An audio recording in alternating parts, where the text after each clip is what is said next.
He speaks softly and eloquently. His record is loud. Mike Riley has taken the Winnipeg Blue Bombers to 2 Eastern Finals and 1 Grey Cup championship in 3 previous seasons. And here he is in year 4 with 2 wins in 2 tries. First, an overtime decision against the Rough Riders in the nation's capital. And last week, Riley and the Bombers made the hurry-up Argos wait for their first win. Mike Riley gets the respect of his veterans. I think we have a very veteran ball club, so we relate to him very well, and he understands a veteran, and he treats you as a veteran. I think some coaches come in and they'll try and treat everybody the same, and you can't. He's much like a player more so than a coach, because he knows how to relate. What sums it up is he encourages you to go out there and do your best and have fun, and I think that's all you can ask for. Tonight, Mike Riley and the Winnipeg Blue Bombers try to make it 3 for 3. They visit the Lions at BC Place Stadium.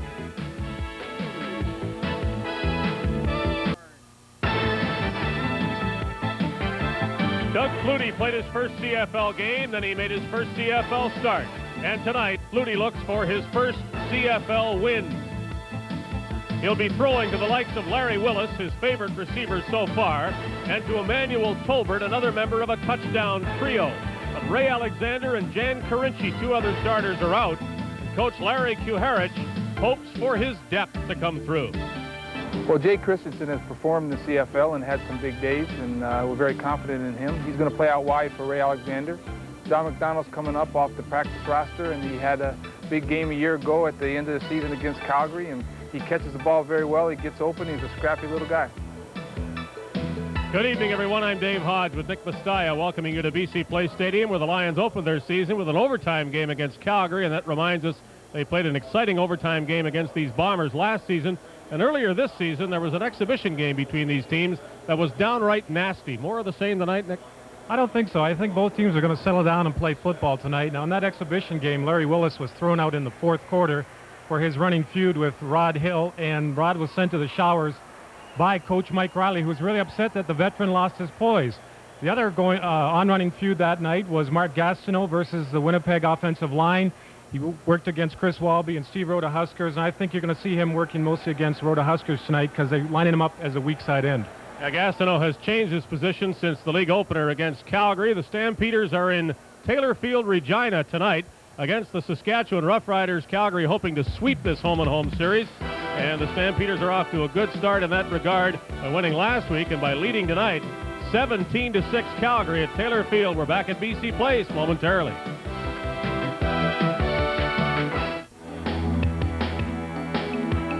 We'll show you how the Calgary Stampeders have reached the end zone in Regina twice.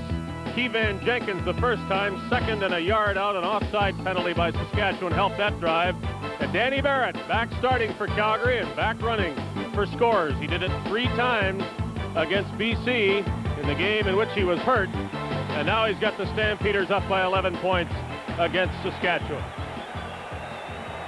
At BC Place Stadium, Nick, the Lions will want to start better than they have in their first 2 games. That was really their undoing against both Calgary and Edmonton. They had good moments in both of those games, but those moments weren't in the first quarter. No, they certainly weren't, and every coach wants his team to get off to a good start, do the things properly right off the bat so you don't build up any frustrations. And, you know, they're a team right now that are struggling. There's no doubt about it. He wants to see some consistency. He wants to see some aggressiveness. Louis Pasaglia on the verge this week or next, perhaps, of being the all-time points leader in the CFL. Kicks, watch a reverse. Eric Streeter gets it, and Willie Plass helps to get him. That's the type of thing Larry Kuharich is talking about. Aggressiveness starts with good special teams play. A third of all your plays are special teams plays. He says, let's not neglect that part of the game. Well, it was designed to be a big play with Eric Streeter running it, but back at the 26-yard line, the Bombers don't count that as a successful bit of razzle-dazzle to start this game, and we're liable to see some of that on both sides of the Lions, well known under Coach Larry Kuharich for trying things of that sort. Tom Burgess first down Winnipeg from the 26. Lions need a better pass rush. Get some pressure that time, but Burgess finds Eric Streeter.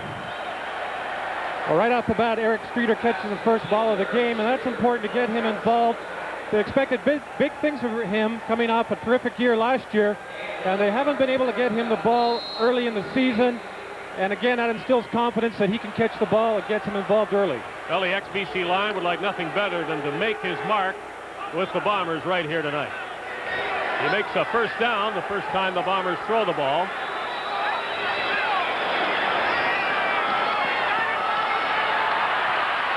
James Murphy with the catch. There is a flag down.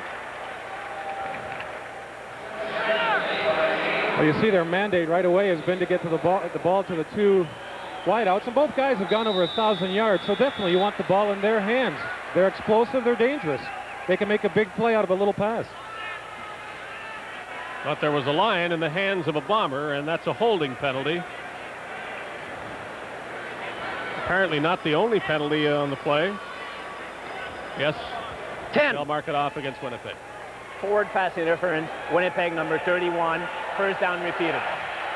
So not holding, but interference. Well, you see this play in basketball all the time. It's called a pick play, where basically the two receivers will run down the same area. One will just rub off the defender while the other one catches the ball. Every team does it. If you get away with it, it's a good play. If you get caught, that's what happens.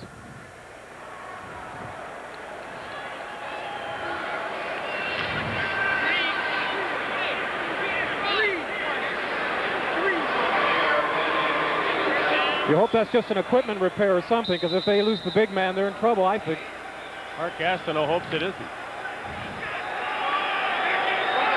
Gastineau not lined up against Walby this play no matter what, however. First down repeated after the penalty. Sideline pattern. Streeter another catch out at the 40. Very simple play that time, just running down and out. And I think the Bombers feel that they can exploit the secondary of the BC Lions, because their tendency is to play soft at least the first two games of the year. Right. They're sitting back in that zone, and Coach Kuharich would like to see them a little more aggressive, coming up and challenging the receivers more. Walby complains of a sore left knee. Second down 8. Bombers from their 40. The pressure on Burgess that time, and it really forced the incompletion. Tuttle was there, but the pass was low, and the fans encouraged the BC defense, which has had trouble pressuring the passer in 2 previous games. Well, the guy's played for 10 years. You know he's a veteran player. Veteran players have a lot of pride. His pride has been stung this week. They put him on waivers. The team did. He's upset. He's mad. He wants to prove he belongs and he can play. Those first couple of games, he had a lot of rust to scrape off, and he's starting off a lot better tonight. 22 sacks, as you saw in the NFL, but 6 years ago. Bob Cameron leading the CFL in punting ahead of Louis Pasaglia. Kicks to Darrell Wallace, and the Bombers are downfield very nicely under that punt by Cameron. Lions get the ball for the first time. Wallace stays in the game, and the Lions will have 2 import running backs behind Doug Flutie, as Kennard Martin and Darrell Wallace both start, and there's actually another one as the designated import, and that's Lorenzo Gray in the ex-Calgary Stampeder in uniform tonight. Doug Flutie scares you. He's that type of quarterback. If you send a 4-man rush after him, he'll take off and run with the ball. If you try to blitz him, he's experienced enough that he'll throw that quick pass and burn you on the blitz. Lions scrimmage first from their 34. Flutie being chased by Tyrone Jones. He got the pass away, and a fine catch on the run by Wallace. And the Lions would dearly like to get him back to last season's form. Well, they certainly would, and his insertion, I think, means that Coach Kuharich wants to take a little bit of the pressure off those young receivers, Christensen and McDonald. So in other words, get the ball in their hands and let them turn it upfield. You get the matchup you want with a linebacker chasing a running back across the field. He's not going to get there in time to stop the play. Top rookie in the West last season. Wallace off to a very slow start this time, but not in this game. Lions from the 46. Play fake by Flutie, buys time, throws an interception, however, and the Bombers adept at picking off passes, as their win over Toronto proved. Rod Hill this time at the Winnipeg 50. And you talk about players that are always around the ball. Rod Hill's name always has to come up. This time, though, it wasn't necessarily so much a great play by Rod Hill. It's just the fact that Doug Flutie, I don't know if he and Larry Willis knew. They weren't really on the same page. Larry Willis, turns out, Flutie thought he was going to turn in. Rod Hill's just standing there waiting for the ball.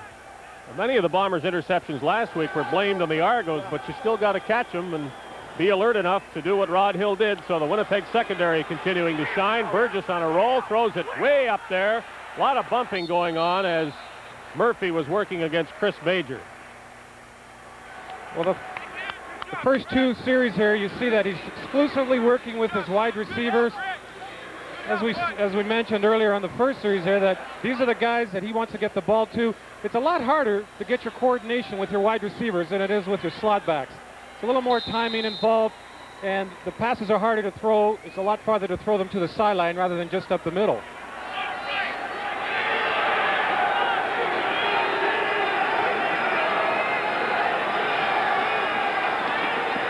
Gastineau had a bead on Flutie, but he got rid of it, and Warren Hudson will go down after a short gain of a couple of yards. And Mark Gastineau had a free shot at Burgess if Burgess had not released the ball. Larry Kuharich wanted a much more aggressive pass rush, and he certainly got it that time. Now, it's designed to let those linemen up the field, but you've got to give them a good hit first so that they slow them up enough to let the back release. That time they let them in too quickly, and Burgess had to throw that ball before he wanted to. The Lions have had to make some defensive improvements. They know that. So do these fans know that. And thus far, that's happening for BC. Bob Cameron fields the punt, gets away a nice kick. Drawhorn close to blocking it. Wallace running backwards, and he's still running sideways now, but can't get upfield, and he's inside his 20-yard line.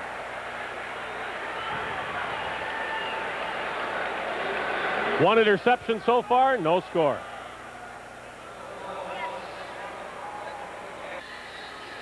Mark Gastineau has been more prominent in the first 5 minutes of this game than in his other two CFL starts. Lions have the ball at their 19-yard line after Bob Cameron's second punt.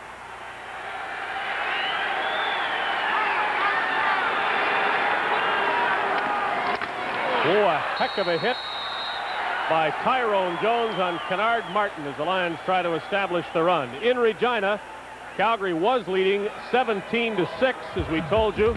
Mark McLaughlin kicked a field goal 20-6, and now watch this as Danny Barrett goes 50 yards to Brock Smith, and the Calgary Stampeders are way up early on Saskatchewan. It's the second quarter, and it's 27-6 in favor of the Stamps.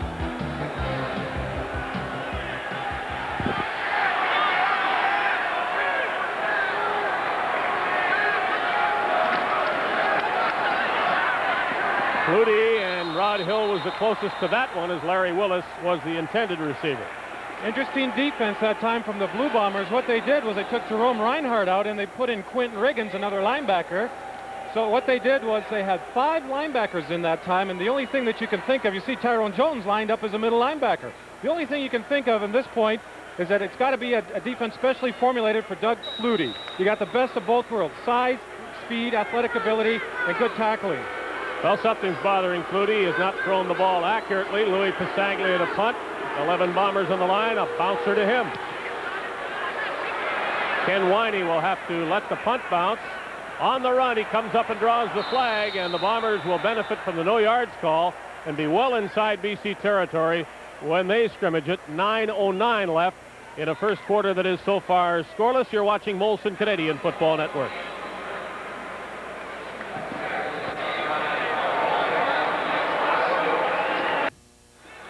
Well, you saw the no yards penalty against BC. What you didn't see was an offside penalty at the very beginning against Winnipeg, and so the Lions are penalized but have a chance to punt again, and they're happy for that chance.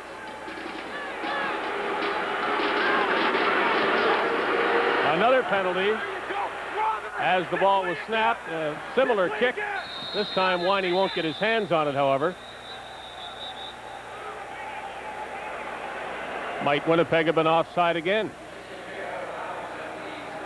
Rod Hill got an awful quick start off the line of scrimmage. So Louis Pisaglia's right leg's getting a workout. He'll have to punt it one more time. Offside, Winnipeg not giving a yard. Third down repeated.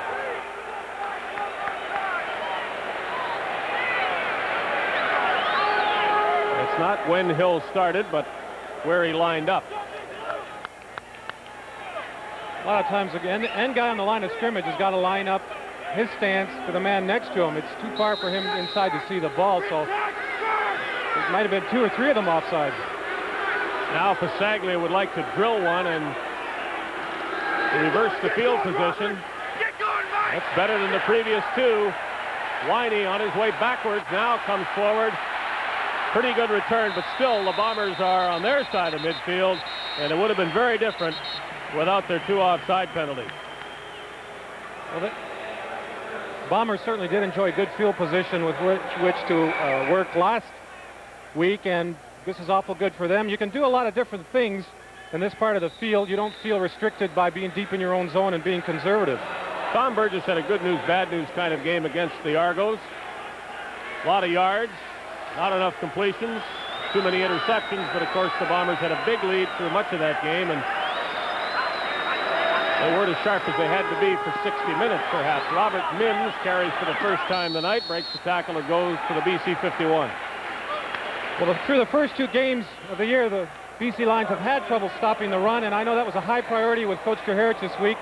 He blamed it as just something fundamentally such as poor tackling. So he had his team all week in practice working live tackling drills. He said that's going to get better. Gain of 5 for Mims, who entering this week was the busiest running back in the CFL. Bombers have used him a lot in 2 games.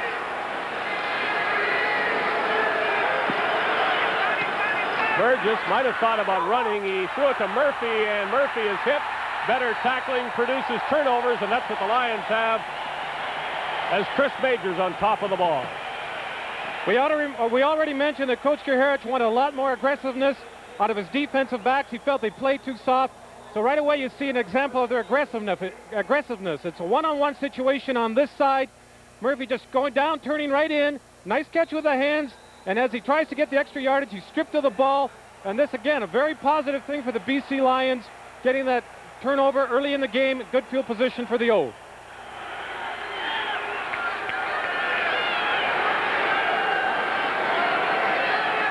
Flutie now tries to do something with it. Kennard Martin at fullback in an all-import backfield. Major, who tied for the league lead in interceptions 2 years ago while a Calgary Stampeder. A turnover of a different kind in this game. He's been very active this year. He already has 12 tackles through 2 games, and that's unusual for a corner. Either means he's very active or other teams are trying to pick on him a lot, I guess. Martin gained 3 as Flutie surveys the Winnipeg defense.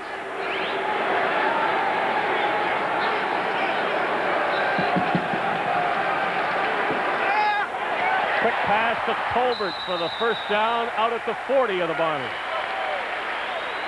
There's not much that a defense can do against a play that's executed so well. It's a quick 3-step drop. Flutie doesn't look off any of the defenders. He just turns, throws the ball. Tolbert runs down, works at cushion with the defender. The defender's off him. He just turns, catches the ball, turns it upfield. It's the kind of stuff they practice all week. In practice, it should go. Willis and Tolbert both flank to the left. Flutie definitely looking that way, deep for Tolbert. Petway tries to get it and break it up, and that he did at the last minute. Ken Petway preventing a big game.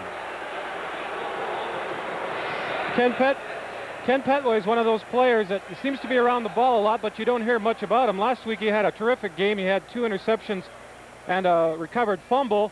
The ball kind of hangs up a bit. You see, it was not a perfect spiral, but that really shouldn't matter if the receiver in this instance basically just ran out of room. Fans react to what they thought might have been interference by Petway. No flag. Good defensive play, really, by the Winnipeg defensive back. 2nd and 10, Lions from the Winnipeg 40. Flutie on the run. Tolbert again against Petway, and they had another battle. Petway with his hands on the ball. Tolbert complains. Fans join him. But another good play by Petway, I think. You see Ray Alexander on the bench, and he looks pretty anxious. And, you know, a guy like that wants to be in the game, definitely. Again, it seems that the BC Lions think they found their pigeon, Ken Petway. They're going to go after him. Again, the same type of pass from Doug Flutie. He's got to put up probably a little bit more on the ball or try and shorten up the routes or something. The ball is hanging an awful long time in the air, giving those defenders a long time to get over there and cover that pass. That's the thing, a better pass, and Colbert had position on Petway, but the pass that was thrown gave Petway the good position. Passaglia needing 17 points to break Dave Cutler's all-time record. Won't get 1 or 3 on this field goal attempt as Ken Winey runs it pretty well out of the end zone. Bombers take over the ball. We're still looking for our first point.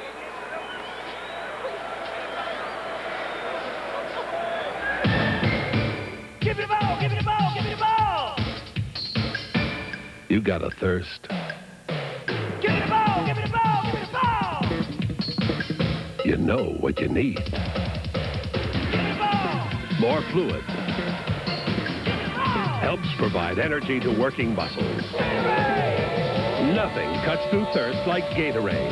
For that keeps that body thirst. Now in new citrus cooler flavor.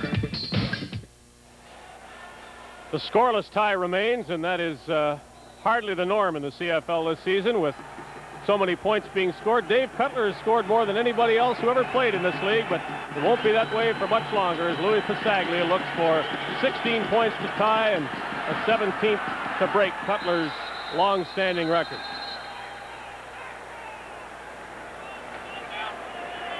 We look at the way the Winnipeg offense lines up. One change from last week. Not in the backfield, though. Tom Burgess with Warren Hudson and Robert Mims. The receivers are the same. Streeter, Murphy outside, House and Tuttle inside. David Black at the right guard starts for the injured Nick Benjamin. Rhoda Hutskers and Walby are seeing Mark Gastineau. 2nd down and 5.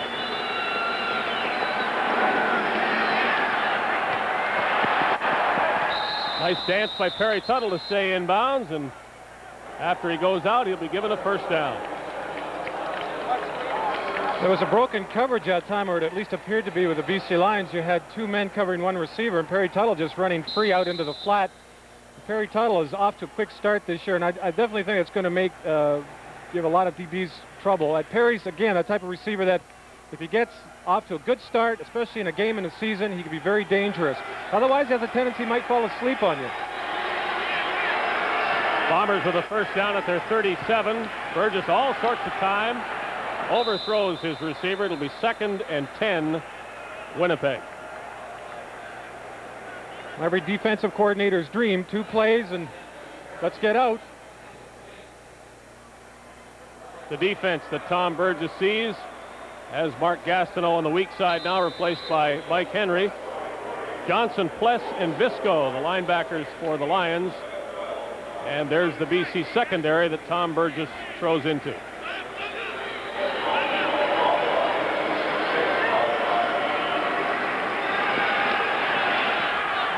In the flat for Hudson. He has 3 Lions to beat and can't do it. Good coverage out there. Drawhorn, Pless, and Johnson, 2 of those linebackers, plus Anthony Drawhorn, making the Bombers punt. Excellent play that time by the BC defense, just reading to the ball, reacting up, coming over 3 or 4. One guy hit him, 2 guys hit him. Psychologically, over the course of a game, if you keep gang tackling like that, it wears the guy out. Mentally and physically, that's when the turnovers start to happen.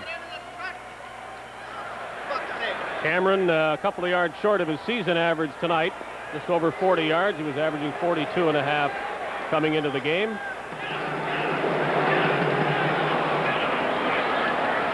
It is high, not as deep perhaps as the others, as Wallace reverses to Trudell, and it didn't fool anybody. Certainly didn't fool Darrell Sampson of the Winnipeg Blue Bombers.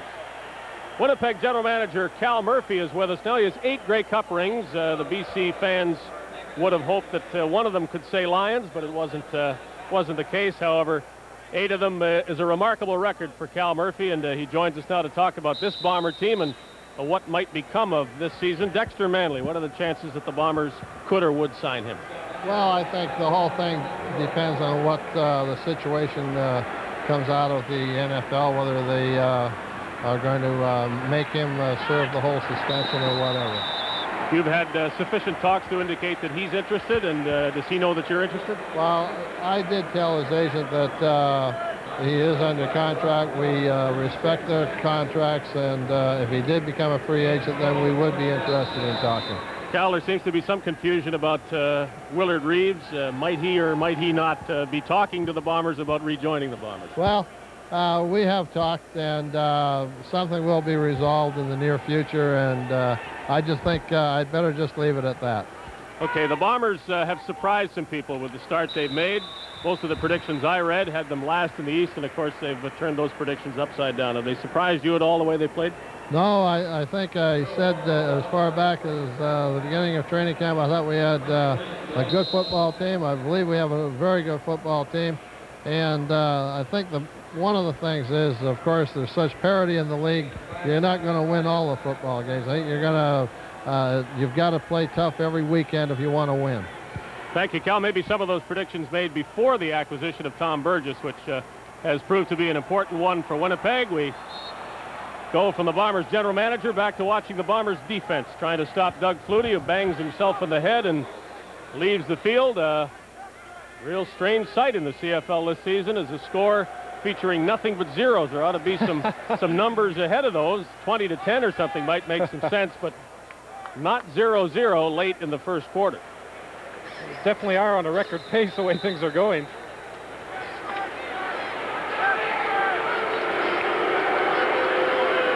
No, I don't. Saglia will throw a pass. It is caught.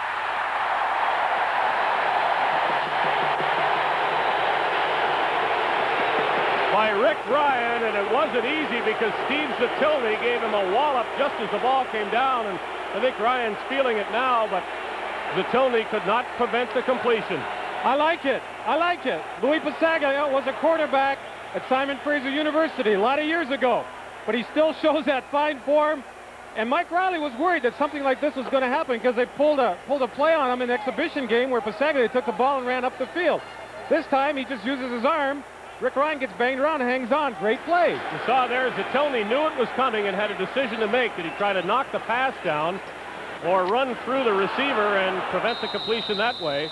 And maybe he should have gone after the ball because his hit wasn't hard enough on that man, Rick Ryan, to prevent a 25-yard gain on third down.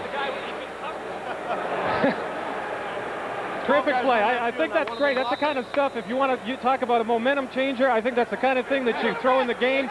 And as we know, Coach Kaharick is not afraid to do some controversial types of things in a game to shake people up.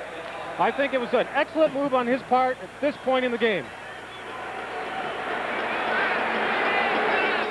Late first quarter, no score. Flutie is under a rush, but he gets away from it. And it's an incomplete pass. Finally, some pressure by the Bombers on Doug Flutie, and the Lions quarterbacks have been sacked only twice this season, which leads the league. Flutie's going to make sure he doesn't get sacked with moves like that all season long. Well, once again, that defense that the Bombers ran that time was that 5 linebacker look, and it seems at this point to be causing the Lions, and particularly Doug Flutie, some problems. Now they're going in at halftime and talk about what they're seeing out there and try to solve that riddle. Saglia again will try for 3 of the 17 points he needs for the all-time record. Flutie will hold. 51-yard attempt. Short and wide, and Winey will have another run at it. And again, he has success with Pasaglia down there to usher him out of bounds. So the quarter is over without a point scored.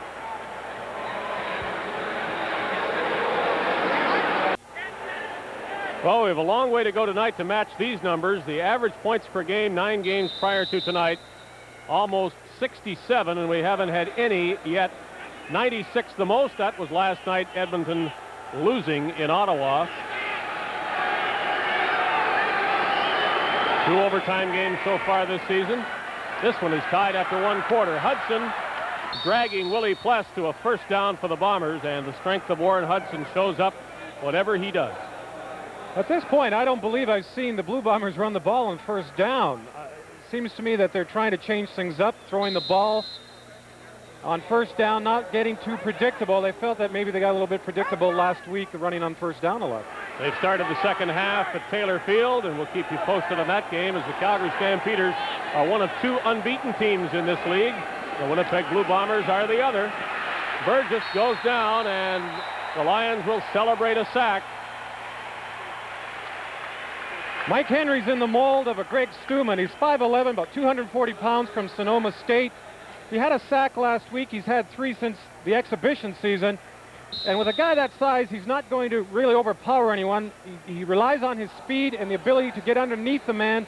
And that time he did that with David Black, basically just lifted him and pushed him back into the quarterback. Eric Uhart says, I don't ask him how he gets the sacks, I just tell him to get the next one. And Mike Henry's been doing that. Pass right on the money, and Streeter fumbles it. James Murphy in the first quarter, Eric Streeter in the second quarter. Bomber wide receivers catching passes and then fumbling the ball. Once again, excellent aggressiveness from the BC secondary. Moving up again when the ball is caught. They lay off, but they're moving up much better to try and make the tackle and trying to strip the ball. And this is the type of thing that Kuharich wants to see. He just equates it to good aggression means good defense. Simple as that. What's it, T.O.? What's up? Norm Jefferson punched the ball from behind, right out of the arms of Eric Streeter. Lions, the first thing Kuharich said, they want to establish the run in this game with Kennard Martin at the fullback spot. They run for 3 yards on first down. Well, he's got an awful big offensive line to run behind, and Larry Clarkson and Jim Mills are 6'8". Romano and Groenwegen are 6'4" and 6'5". And what he's trying to do is, rather than trying to run laterally and let those linebackers chase, let's run straight at them. We got big people, get good splits, just knock them back and get those backs in behind them.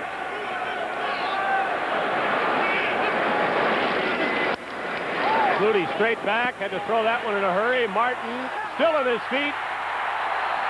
And it'll be the Bombers who worry about tackling after that play. Dave Bovell, the rookie out of Colgate, the big man. He has a long way to come to cover Kennard Martin. He just doesn't get over there in time. Now you see Flutie looking right away where he's going to throw. He said as soon as Bovell sees that, he's got to get a jump on that and get over there quickly. And then once he's there, he's got to wrap up and make that tackle. First down gain by Kennard Martin to the 36-yard line of the Blue Bombers.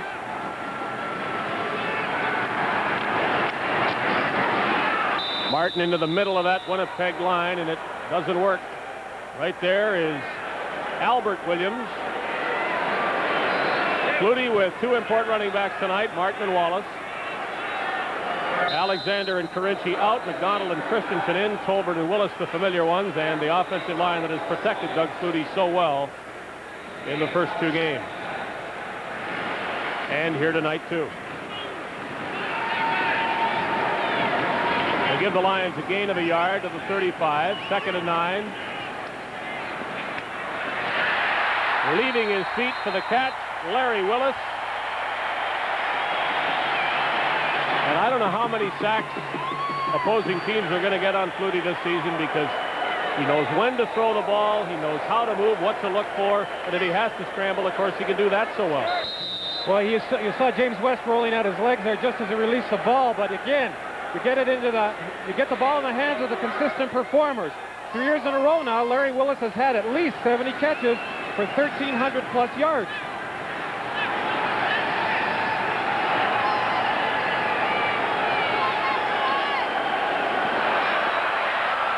How did he see a receiver there? Maybe better that it be incomplete as he hit Darrell Wallace for what will be a loss.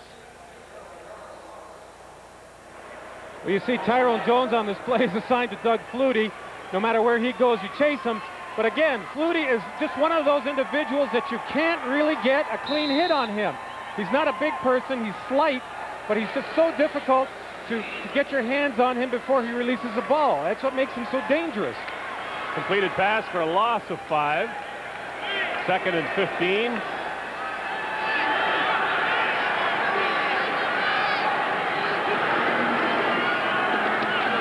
Flutie on the move again, throws it up, and Willis has it. He's out of bounds, but has an important first down, and Les Brown wonders how Larry Willis stole that from him. Larry Willis this time working on the other side, and he's having a good game again. He didn't let the carryover from the exhibition season upset him. He's very much a competitor. You see him turning Les Brown right around. Les Brown knows that ball is coming. He can't do anything about it because he's blocked him off from the ball. Willis has with his body.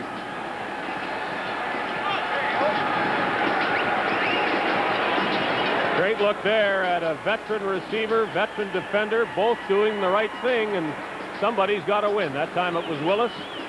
And again, Flutie throwing the pass when he had to, right on the money.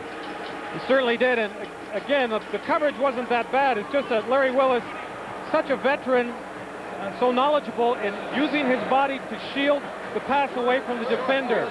And that doesn't come, that can be instinctual, but a lot of that comes with just playing for a long time. Well, they are short of the first down, and it is third down from the 7-yard line. They have very little to go, and go they will. 3 backs, but Flutie will probably take it himself. That's what happened. And he's not looking for just an inch or two. He gets a yard or two. I like the job he's doing here, just taking what the defense is giving him. The first series or so, you saw him throw a couple ducks, but he seems to have settled down since then. He's moving the ball around. He's moving to his left, moving to his right, throwing outside, throwing inside. And he's got that defense running laterally. And again, when they're running laterally, they're not coming upfield after him. He certainly earned Blue Bombers' respect right now. Those linemen have to get down before our camera can see Doug Flutie. Busted the handoff and ran for 3 yards himself. Once again, a great athlete, very instinctual. He hits himself in the head. I guess he figures that it's my fault. It's sometimes, again, it can be the back's fault. It can be the quarterback's fault. He forgot what side the runner was coming from. So again, an instinctual athlete. He just turns it up, follows his back, gets a good gain. Well, he knew enough not to force the handoff, too, because the fumble could very well have been the case. 2nd and goal. Martin is at the goal line. Where's the ball, though? It's loose. Who has it? Lions got it back. There's a flag down on the play as well, so let's see what the penalty's all about.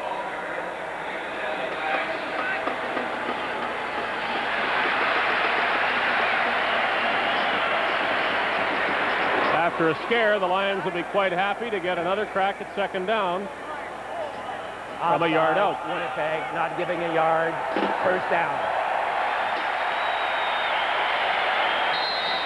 Overly aggressive, trying to get upfield and make the play. You're crowding that 1-yard restraining zone. It's a first down, 1st and goal, 3 tries for the Lions. Flutie himself is in the end zone, and the scoreless drought. And when you see 96 points one night and none the next in a quarter, you might as well call it a drought is over. 1 yard to go. Shouldn't be too much doubt, really, because, again, he's working against a line that is at least 270 for the most part, and Larry Clarkson at 300 pounds. They got tight splits in there, and it's just flesh on flesh. We'll get off first, and we'll push you back. He just sneaks up in behind those big linemen. It all started at midfield with Eric Streeter's fumble caused by Norm Jefferson. Louis Pasaglia now gets a chance at one of the points he needs. And he is 16 away from being the all-time points leader in the CFL. The Lions are the leaders by 7 in this game. Last yard for the first touchdown of the game. The Lions lead 7-0.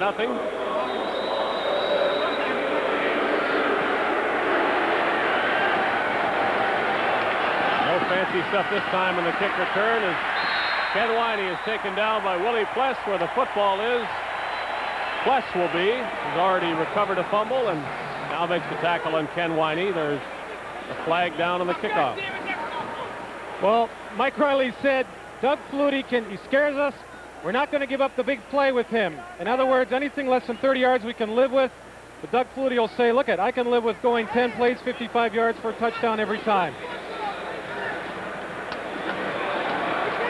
Penalty is a major one against the Lions. Objection, goals conduct, BC number 23, first down. Jamie Terrace, the penalized Lions, so the Bombers get help in the way of field position. Start from their 44.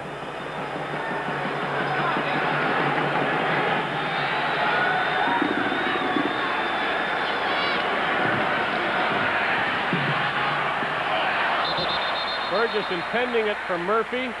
He was under pressure, and it was really something that Burgess was able to get that good a pass away.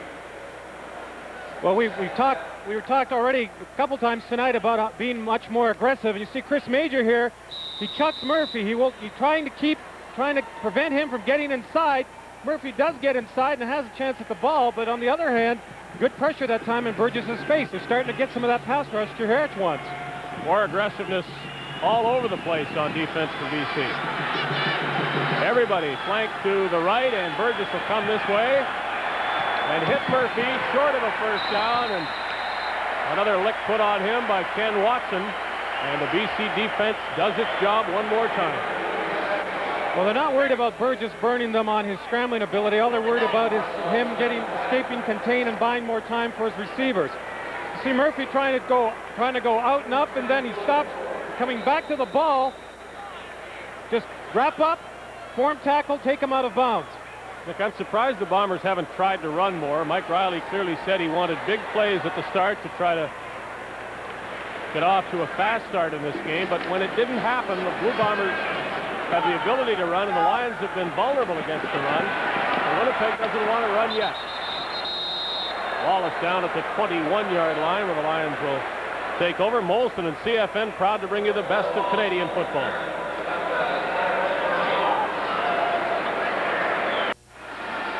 The Lions have the ball in the field. Doug Flutie's throwing it to the sidelines. He was shaken up on the touchdown run. It didn't appear that way as he went to the sidelines and was talking with Emmanuel Tolbert and other members of the offense, but when it came time to go on the field, Flutie complained of some soreness in the right arm or shoulder and was getting examined, then wanted to throw a couple of passes in the sidelines while Foggy directs the team in the field. So it doesn't look as though Flutie, as he continues to warm up, is hurt badly. Well, he may have got winded, but he's going to stay out this series definitely, and they see until they know exactly what they've got. And Ricky Foggy, I mean, he's in there. He's not biding time, though. He has to produce himself now, especially when they're deep in their own end. Foggy started the season for the Lions, but Flutie is now clearly the number one man. Foggy throws it a long way, and Willis is pulled down and complains bitterly that Ron Hill interfered with him. And this time, I think the Lions might have a case. Hill's timing had to be perfect to avoid a flag. He avoided the flag. We'll try to find out whether his timing was indeed perfect. Tremendous throw by Ricky Foggy that time. Just perfect. The ball just... Rod Hill, by being behind the receiver, sees that ball coming. He's just like a receiver himself. He's got cloth there. He turns his shoulders, preventing him from catching the ball. That's interference. Unanimous. Up here, anyway. Down there, Louis punting. And punting well. Winey tries to get outside, get one block, and that'll spring him. Ken Winey with a lot of speed. Out at the 35-yard line, and there is not a flag on the field until after the play is over. And Louis Pasaglia is involved with Ken Winey, the punt returner. We'll find out about the penalty when we return.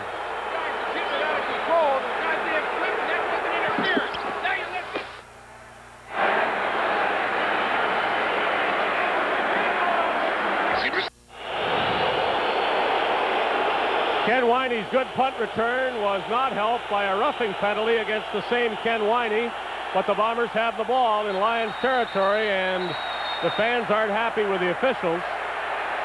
James Murphy tries to buy himself a completion. The refs didn't buy that one, so it's second down. Calgary is all over Saskatchewan at Taylor Field. This is a long one from Danny Barrett to Alan Pitts. 67 yards, and if there's no scoring or little scoring done here, wait till you see all the scoring that the Stampeders are doing against the defending Grey Cup champions. 41-9. Stampeders.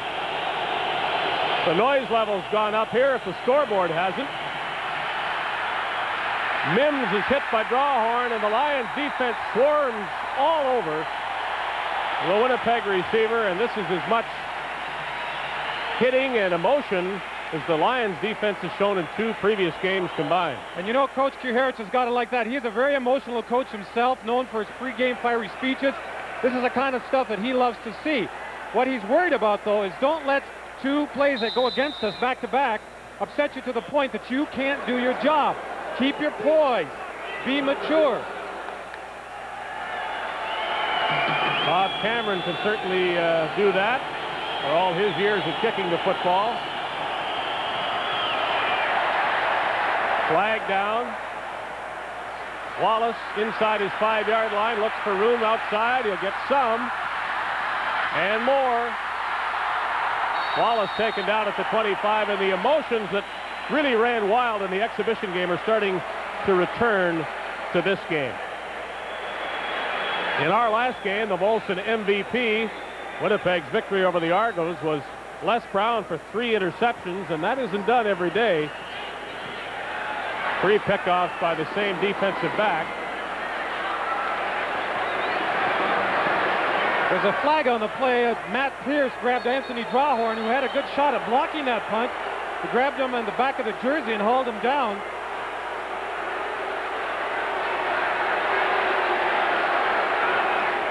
Mind you, that can't be the penalty that we're hearing about now. BC, first down. What happened to the original flag? Maybe it was thrown in error, because if there was an earlier call against the Lions, you would think so. You'd think the Bombers would still have the ball.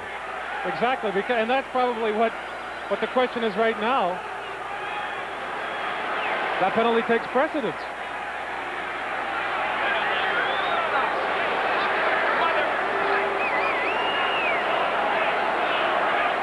Obviously some confusion. Initially, referee Jacques Ducarry signaled offside Winnipeg and pointed to the line. There was definitely a flag at the point at which Bob Cameron punted the ball, almost as it left his foot. Well, and you thought you spotted Winnipeg holding. Matt Pierce was holding. He grabbed Anthony Drawhorn and hauled him down so that punt could get off. And that's why Coach Kuharich is so upset. Well, maybe in fact the penalty was against the Blue Bombers, and they should have been walking upfield rather than toward the BC goal line. If there were 2 penalties, you'd think he'd be punting it again. You'd think so, because with this particular field position, you can see why Coach Kuharich is so upset. I mean, they're deep in their end.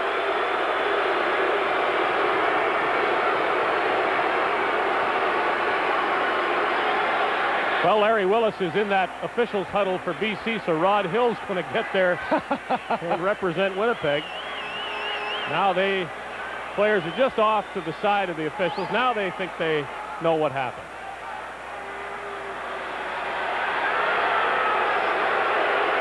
Well, here you see the snap to Bob Cameron, and look at right there. Anthony Drawhorn gets actually spun right around, and Matt Pierce didn't slide over and block him face up. He got beat to the inside, and that's why he had to hold. Made a physical mistake, and it cost him a penalty. Well, if I didn't know better, I'd think instant replay had come to the Canadian Football League. Is there somebody up in the booth that's going to make this call? Well, if they spot that ball down near the goal line there, it's a real travesty as far as I'm concerned. Well, could it be a rule interpretation that Jacques Ducarry wants, or does he simply want somebody who saw it better than he did? But if that starts now, does represent a departure from the norm in the CFL. I mean, Larry Kraherich is upset, but one thing he's got to do right now, he's got to relax, because his players on the sidelines and on the field are taking their cue from him. If he's all upset and can't stay calm, it's going to be very difficult for his players to do that. I mean, he hasn't had some of the things go his way, but getting crazy on the sidelines is not going to help.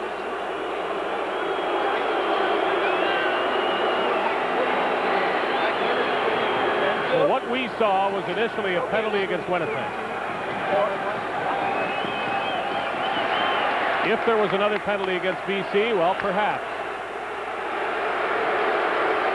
And obviously the officials are feeling as well as hearing the heat from the fans.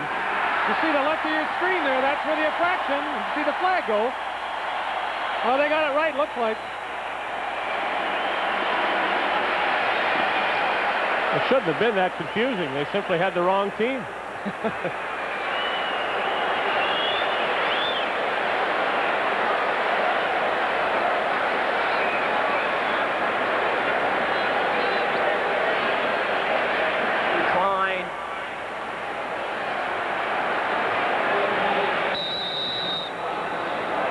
And we're told that officiating supervisor Maury Mulhern did look at a replay and helped Jacques Carey with the call. So you want milestones, there it is. Replays of the CFL. Foggy scrambling around and doing it well. Willis, after all that time, is wide open and took an arm right in the face at Les Brown, and that'll cause some problems. Who, me? He throws his hands up in the air. He gave a real good straight arm to Les Brown, and this is the kind of thing we were talking about at the start of the game. If they can forget about the extracurricular activities and play football, Ricky Foggy just does an excellent job of escaping the pressure and buying all kinds of time for himself and creating a lot of frustration on the part of the Blue Bomber defenders. Larry Willis standing over on the sidelines there by the Winnipeg bench. It looks like people, they just forgot about him. He just stands there and waits for the ball to come, and tries to pick up extra yards. Well, the hard hitting extends to the BC offense. Ty Jones intercepts Ricky Foggy.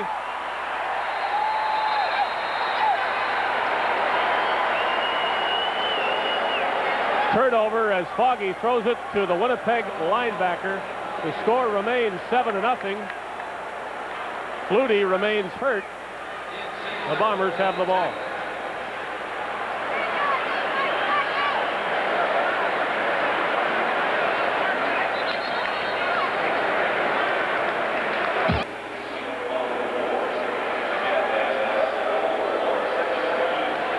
.302 left in the first half, which has featured just one touchdown.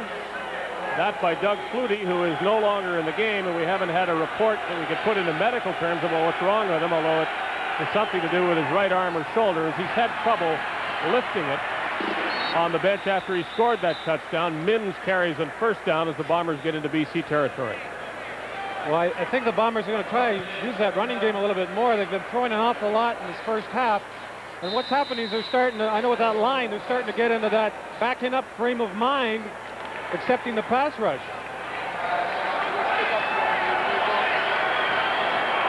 Bombers split every receiver except one to the right.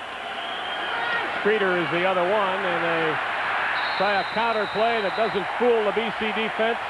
Johnson and Flesh, the two linebackers, weren't buying it, nor was Steve Wilburn in the interior line. Well, in this particular situation, you wonder why your back doesn't follow those big linemen. They're pretty hard to miss, and I guess it's just great penetration up the field from the defender, forces Mims to turn it back up inside, and that, again, great defense from the BC Lions. They really seem to be coming on as this game progresses. Mike Henry again evident on that play, so Bob Cameron will punt. The average for the game dropping down below 40 yards. That'll get it back over. Wallace again inside his 5, still at the 1-yard line. Great coverage downfield for Winnipeg, and that's the guy, Wild West. Darrell Wallace didn't help his own cause, and one of the cardinal rules on special teams when you're returning punts is that when you're, again, down near your own goal line, don't give ground. A lot of bad things can happen. If you fumble the ball, it could be a safety touch or even a touchdown. So he's trying to give ground so that he can get to the wall, which is on the right side of your screen. Unfortunately, he doesn't do that, and he's lucky he didn't get taken down in the end zone.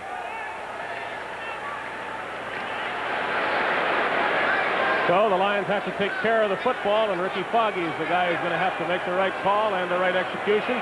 Nobody behind him, so it looks like they're going to throw it unless he's going to run straight ahead.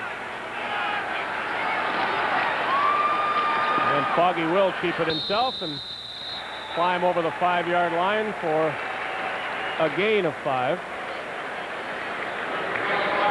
Well, more scoring in Regina by Calgary. Matt Findlay has intercepted a Kent Austin pass, and by now somebody else should be in there throwing him for Saskatchewan. Findlay all the way to the end zone, and the Stampeders have 51 points. Saskatchewan has 9. Calgary's going to remain unbeaten after 3 weeks. The Winnipeg Blue Bombers have a tougher task here tonight to do the same. Foggy needing 5 for the first down, goes to Willis and gets it. Ricky Foggy did an excellent job that time of being a taller quarterback than Doug Flutie. It's easier for him to execute those quick drop back, turn, and throw because he can throw over top of those linemen. The defensive linemen are told that if you can't get close to the quarterback, when you see him cock his arm to throw, jump up in the air and try to knock that ball down.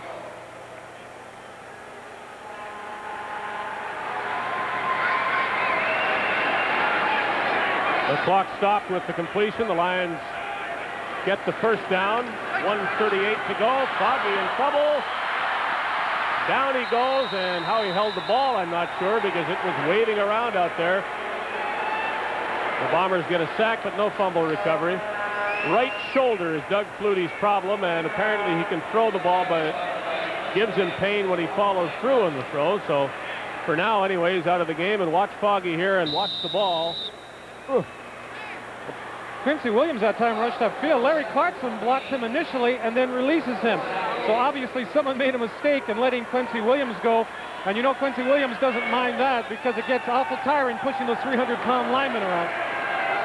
Bombers want to get the ball back with a minute to go in this half. Let's see if that happens. Foggy is almost sacked for a safety, throws it away, and the Bombers will now want to argue that they should get that safety for intentional grounding from the end zone. But there was a receiver, Kennard Martin, roughly in the area, and it was a good play on Foggy's part to throw that ball away. Reinhardt maybe could also make a case for being in the grasp and calling that play down at that spot. Foggy had an awful lot of time. His offensive line just did an excellent job here. That, I think, coupled also with the fatigue that the Winnipeg defenders feel right now. You see him, he's looking over the whole field. He's got all kinds of time. And good athletic ability just to be able to keep body control and get rid of the ball. He prevented 2 points. The Lions defense now is going to have to try to prevent 3 or 7 if the Bombers get the ball in the position they hope to get it in. Towering punt by Pasaglia. Winey is taken down, and a flag comes down as well after the play.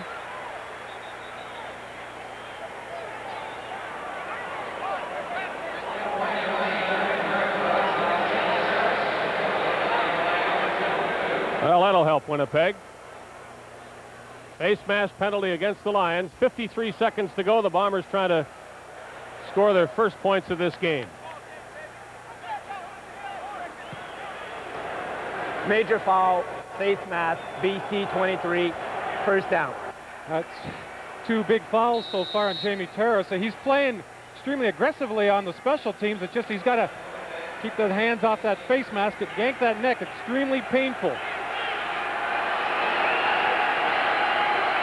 The Bombers trying to break through for some points. Burgess throws an interception, and there goes that chance. Watson picked it off, and it's been a rough first half for the Winnipeg offense, but the best defense the Lions have shown in this season by far. Coach Q. Harris felt that he needed just better production from his defense, from everybody in that defense, and that's why he took his team to training camp again. And once again, the pressure in the face of Tom Burgess causes him not to see the defender He throws that ball. He doesn't think anybody's there, and he basically almost sidearms it. And again, good pressure. That's the best pressure they've had all year. And I know Burgess right now wishes he could have that one back. Nasty, baby, nasty. I want to be... Foggy on the run, and he came a little too close to giving it back to the Bombers as Sampson was near the football. Willis, the intended receiver. BC might now decide that a 7-0 lead at halftime is a pretty good result for 30 minutes. Both teams have definitely sputtered, and with the BC Lions, you might understand a little bit more because their second-string quarterback is in there. He doesn't get that much work in practice. It's usually one play for every two that the starting quarterback gets in practice, so they might have a bit more of an excuse. Well, they still want to throw it. Now Foggy will run. Takes a hit from Greg Battle, and Battle will tie him up long enough to get the whistle with 34 seconds remaining. Well, the key to stop a scrambling quarterback is a controlled pass rush. In other words, if you're the end, don't get pushed up the field. The idea is to form a pocket around that quarterback, make him throw from that pocket because you feel your chances are better. If he escapes a pocket and can buy extra time, those defensive backs can't stay that long with their men. Excellent job that time by Greg Battle, just keeping his position. When Foggy tries to run up, he's right there. The Bombers have wisely called their timeout now to freeze that clock with 34 seconds left. They'll get the ball back again if Passanglia punts it as he did the last time, though. Winnipeg isn't going to have great field position. Winey and Steve Zatilny are back.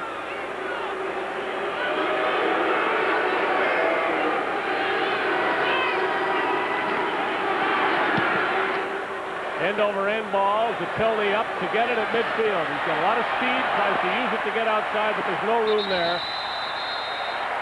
54-yard line with 25 seconds left.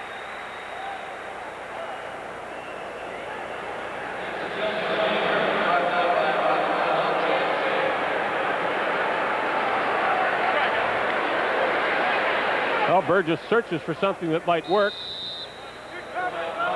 There, the BC defenders, the guys who have made that impossible for the Bombers in the first 30 minutes. 29 minutes and 35 seconds, shall we say. 4 receivers to the right. Rather to the left as Burgess throws right and Murphy's out of bounds. Well, the Bombers just can't get anything going. Can't execute. Gastineau a lot happier about what's happening up front for him and the rest of the Lions. Well, what they've done is moving him to the short field all the time. He doesn't see all that motion and all those double teams from the backs. This time he's trying to get some pressure inside and push that pocket. Again, it's very difficult to push him when you're outweighed probably 60 pounds by the offensive lineman. The Bombers need something here to hope to try a field goal at the end of the half. Murphy catches it, then steps out of bounds. He's at the 41-yard line with 14 seconds left, so they'll have another chance. Chris Walby at 310 pounds and extremely deceptive. He's one of these kind of guys. He's so bulky through the arms and the chest, and he doesn't have these real big shoulders. But look at the Mark Gastineau still does an excellent job of again pushing him back, and at 6'8", he's right back in Burgess's face.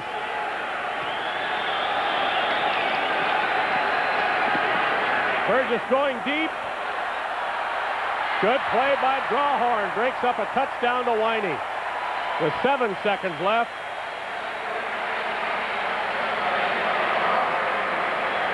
Anthony Drawhorn, 5'9", 185, his third year from Nevada, Las Vegas. He's had 5 tackles up to date this year, and he and Chris Major on that one particular side aren't the real biggest guys in the world. But as you would expect from defensive back position, they're real good athletes, not fooled by the pattern that Winey ran, just with him step for step and times his jump properly. Now the Bombers are looking for a quick play to pick up some yards here if they're thinking field goal. They may well try to go home run ball. No, out and down with 2 seconds left. So they do set up the field goal try by Trevor Kennard with another pass to James Murphy on the near sidelines, and Kennard to try to get the Bombers 3 points. Well, James Murphy's definitely got Chris Major worried about the possibility of him going deep for the bomb and the touchdown. So he's just going to sit back in his area, let him catch the ball in front of him, and come up and make the play. If he gave up too much yardage, Joe, certainly puts him in Trevor Kennard's range.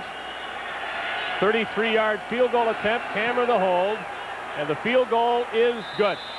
And the half ends on a scoring play, which is most certainly a rarity for what we've seen so far. BC takes the lead at the half, but the shutout is no longer.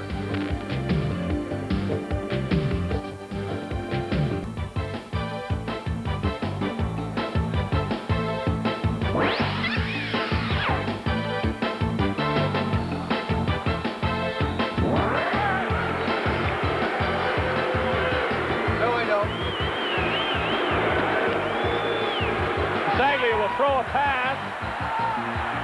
It is caught.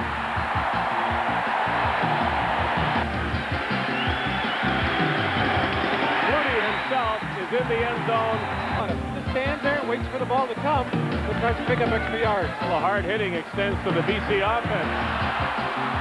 Ty Jones intercepts Ricky Foggy. And it all adds up to a 7-3 BC lead. Turnovers have been important. The Bombers led the league in giveaway, takeaway coming into the game, but the turnovers have hurt them. Hardly any rushing on either side. The Lions have had the ball 5.5 minutes more than Winnipeg.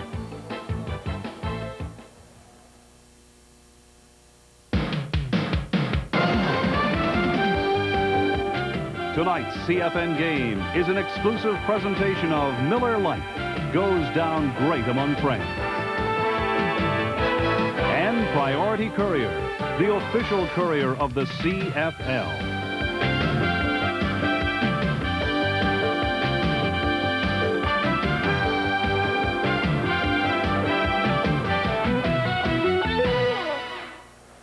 Doug Flutie is throwing the ball on the sidelines, but he's hardly doing it effortlessly. He seems to be wincing as he does, and the big question now is whether Flutie can come back in this game. Some pressure on Ricky Foggy if he can't.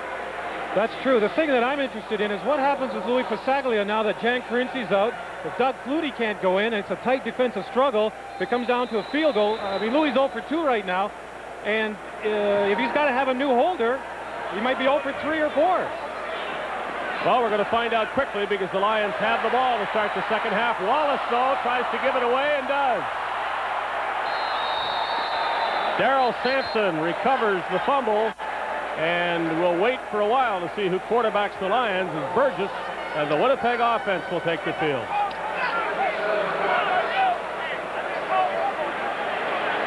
Darrell Sampson is probably the leader in special teams for the Winnipeg Blue Bombers. He had 7 tackles in this week. He had an interception last week. He's one of those players that it took him a while to get going, but in his 5th year, he's really starting to come on as a player on special teams and as a defensive back. That adds to Darrell Wallace's early season woes. Bombers with a chance to get closer or jump into the lead for the first time. Mims stays in his feet nicely as Drawhorn was in the backfield quickly, and Mims will get a couple of yards. 22 Max, Karen, Dwight. Well, the interesting thing is that the Blue Bombers have been trying to run weak side or into the short field all night when they do run. That time Anthony Drawhorn just came up the field. He was unblocked because there's no one there to block him, and he makes the play he had to make. Turnovers are even now, a gain of 2 from Mims, 2nd and 8 Bombers.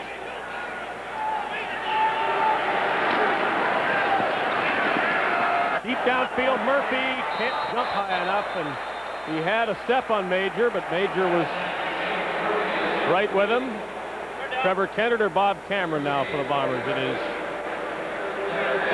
going to be a punt, it looks like. Nick, sorry. Sorry, Dick.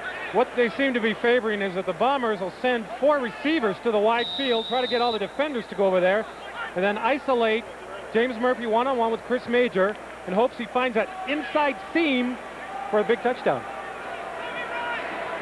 You would think now the Bombers are looking for field position as we update you on the other typically high-scoring CFL game. Cameron won't want a point here, but rather field position. However, he's put it into the end zone, and Drawhorn, he's coming out with it. And I don't know if that's what the Lions brass would have liked, but in a low-scoring game, maybe you don't want to give any up.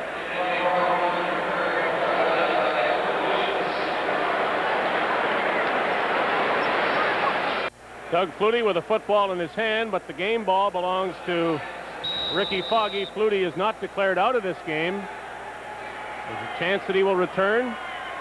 For now, Foggy quarterbacks the Lions from their 7-yard line after Drawhorn decided to run that punt out of the end zone. And now the BC offense can make that look like a good decision or a bad one, depending on what they do with it. The BC Lions haven't really run much in the way of motion tonight on their offense. Everybody kind of set in their spot and they run out of that formation. I think a lot of that Coach Kaharich is doing, so he makes the Blue Bombers declare what type of defense. They can't jump around on him.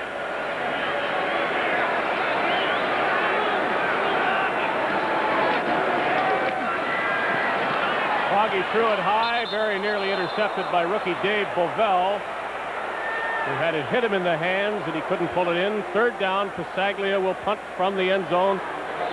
Larry Willis is looking back at the quarterback, Foggy, and wondering what happened. Let's see what Willis was talking about. Well, the ball got away from Ricky Foggy. He's a big, strong guy, just put too much in it. Here I am, wide open, nobody near me. Give me the ball, I can do something with it. Pasaglia threw it earlier. I think this might be a punt, however.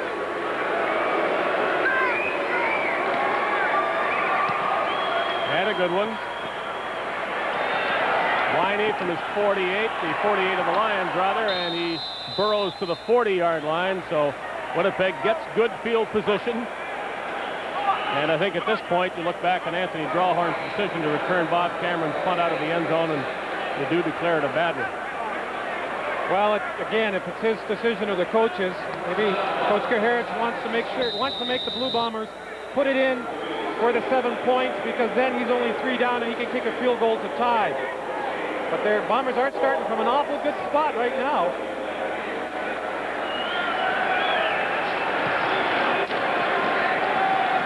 Burgess outside, and Rick House gathers it in and goes out at the 25, first down. Well, they were kidding Rick House at training camp when they were calling him this old house, which I don't think is fair, and I'm sure Rick House doesn't. One thing with a receiver, as you get older, you may not necessarily have the same flat-out foot speed, but you have the quickness to separate yourself from a defender, and he has the experience to know how to get open, catch the ball, and get as much as he can.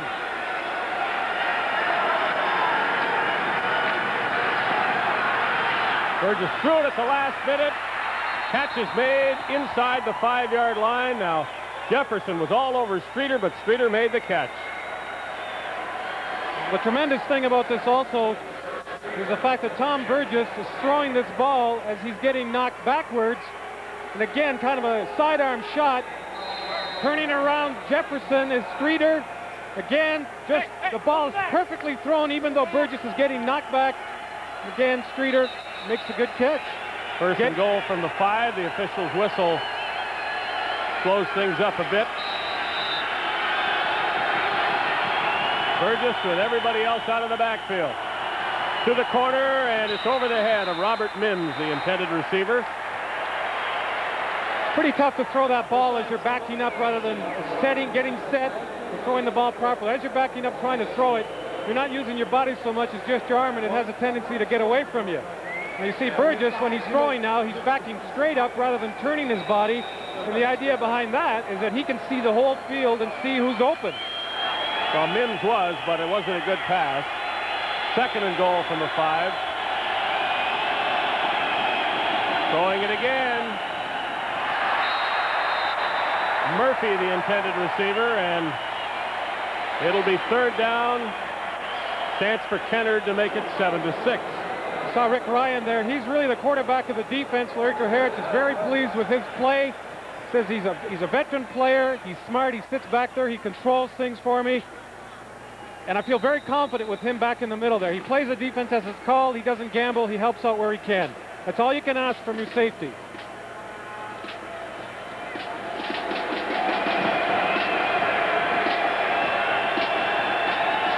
yarder. Trevor Kennard, Cameron holding.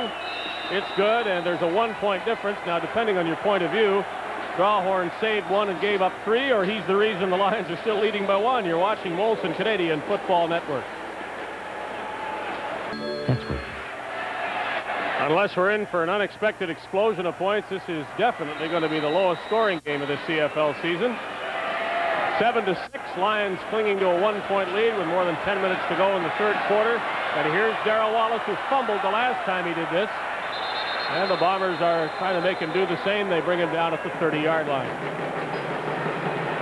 Darrell Wallace has definitely had his problems this year returning kickoffs, and it's not necessarily his fault because he was a 1989 the West Division most outstanding rookie, so he has the capability. Just he's got to get some people in front of him to help him out. Now, Ricky Foggy has not enjoyed great field position every time he's had the ball. And of course, that makes it difficult for him. And big thing right now, he's still a young quarterback, is not to get frustrated and try to go for the home run ball right away.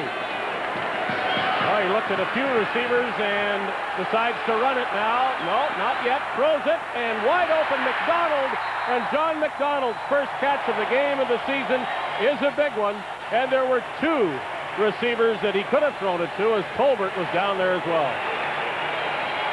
John McDonald's a young man. It's really only his second year, and in fact, really he's more than anything a rookie. But he does a smart thing here. He mirrors his quarterback. As he sees his quarterback in trouble, he moves across the same direction as the quarterback and gives him a target. You see this now. He's in trouble. He's waving, I'm open, I'm moving with the same direction as you. I'm making it easy for you to find me and throw the ball to me. A very heads-up play. Tyrone Jones had the chance to spill Foggy and didn't do it. Kennard Martin is taken down by Bovell at the 34-yard line. That's close to another BC first down. Well, that's the type of thing they wanted to do right off the bat, is run directly at the Winnipeg defense. They're playing a lot of linebackers. They're smaller. You got big people up front. Let's run out of what they call an I set, where both backs are lined directly behind the quarterback. We'll run straight at them, make sure the linemen have big splits, big holes to run through. I'll take a guess and say that's the longest rushing play of the game.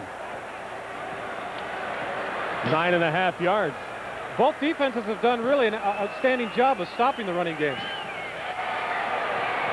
Comes at a good time for the Lions as Kennard Martin gives them a free crack at second down. Here's where the imaginative folks in the audience would like to see the Lions do more than plunge ahead with Ricky Foggy. Let's see if he or Larry Kuharich thinks along with them. Yes, sir.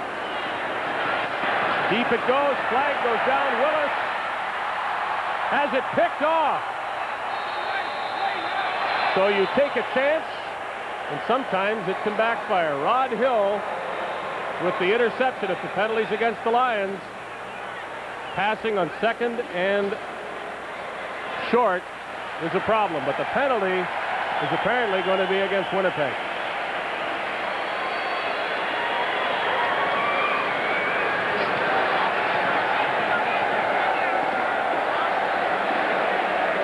I guess if you're charting tendencies, you figure that Larry Kuharich might try that, because he is the type of fella that definitely is not afraid to go after a team, and especially when he figures he's got them in a spot where he's moving them back, he's got them down a little bit.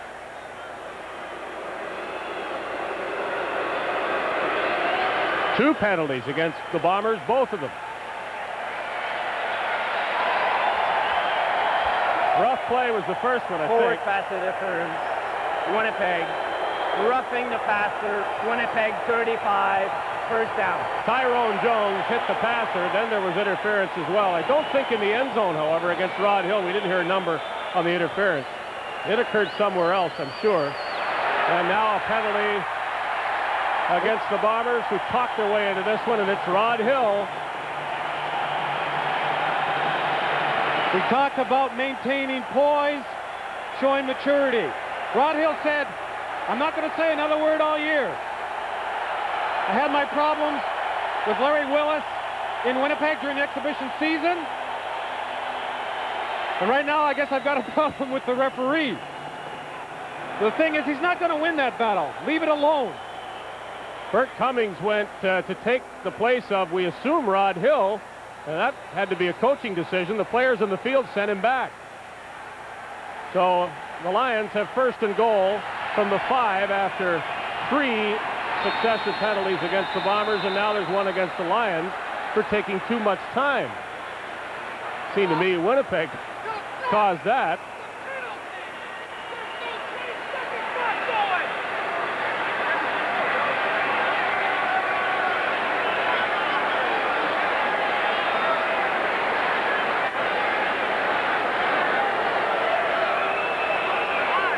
Time count. BC number 14. First down, Ricky. Well, it's been one of those nights for the men in stripes. York, Dave, Pencil.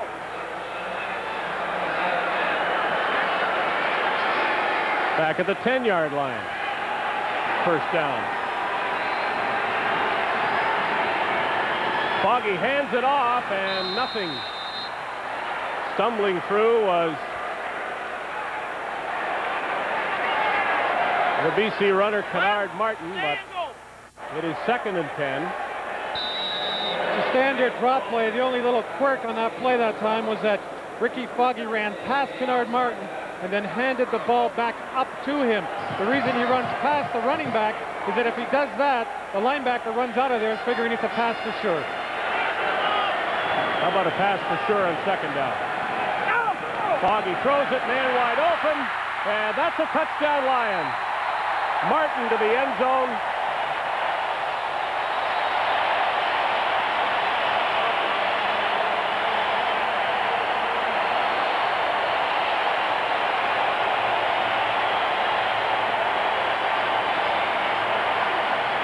Well, you either live by the blitz or you die by the blitz. That funny 5 linebacker look from the Blue Bombers. See what happened there? Tyrone Jones just not going to get there in time. Ricky Foggy makes a very heads-up veteran play. Spots his open receiver immediately. Kennard Martin does the rest. Well done. Pasaglia needs 16 for the record. There's a flag down. If the point stands, he needs 15, and the flags come down all over the place. Against the Bombers, apparently, as penalties start to destroy Winnipeg. Offside. Winnipeg That won't hurt too much. Would be applied on a kickoff. Louis Pasaglia kicks off for the Lions after Kennard Martin's touchdown and Pasaglia's convert. Kickoff to Winey, and Ken Winey will go down at the 36-yard line. The BC Lions defense worst rated in terms of allowing yardage in the league coming into this game. 472 yards per game against the BC defense, but Tom Burgess would never say that the Lions are easy to move the ball against the way things have gone for Winnipeg tonight. And actually, BC's rushing defense is also the worst. The Bombers really haven't tried to exploit that.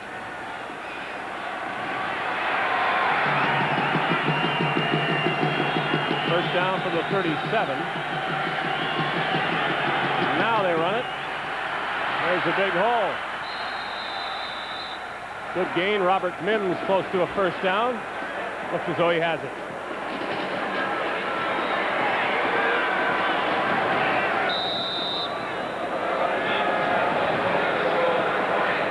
The Lions president and general manager Joe Kapp looks on, or got something down before he looks out at this play.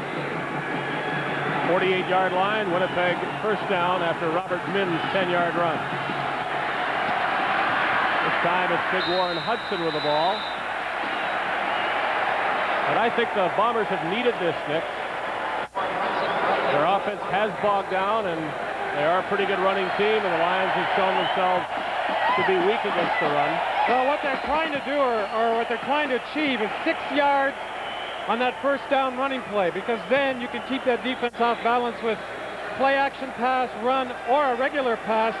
They didn't quite get to it that time. To keep their own defense off the field, the Lions have put together some marches, and the Bombers haven't done that.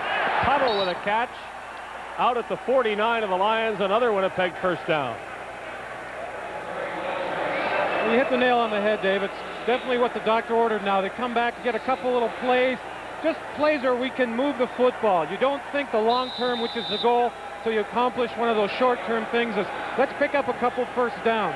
That is the mark of a veteran quarterback and a maturing team. Which is why the Bombers traded for Tom Burgess. He's had trouble tonight, now tries to move the Bombers slowly but surely. Murphy stayed in bounds. to a lick of his own on Rick Ryan. We saw that from Larry Willis of the Lions earlier in the game. And now the Bombers are down to the 21-yard line. James Murphy scares people with his speed, so they're always going to back up, to sit back and react when he gets the ball. Now, the thing with Murphy, he uses a defensive lineman's pass rush move there. He lifts his arm and swims over the defender to get past him, pick up extra yards. Bombers have not been in the end zone yet tonight. They've had to settle for 2 Trevor Kennard field goals. Burgess throws it up and deep, and held up, was puddled, it looked like, by Ken Watson. No flag. Tuttle will talk on his way back to the huddle to the official responsible for monitoring that play.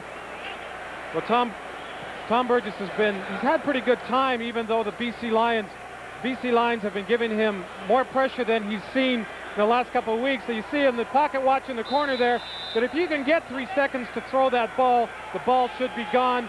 If you're expecting 4 or 5, it's usually too late. The defense closes in on you.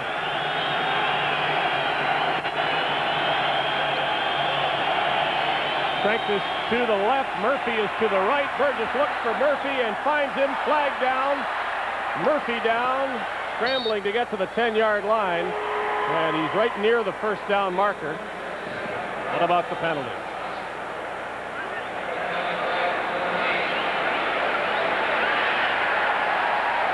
Might that be a pick? I can't believe that. Well, believe it, because they're looking for it. The referees.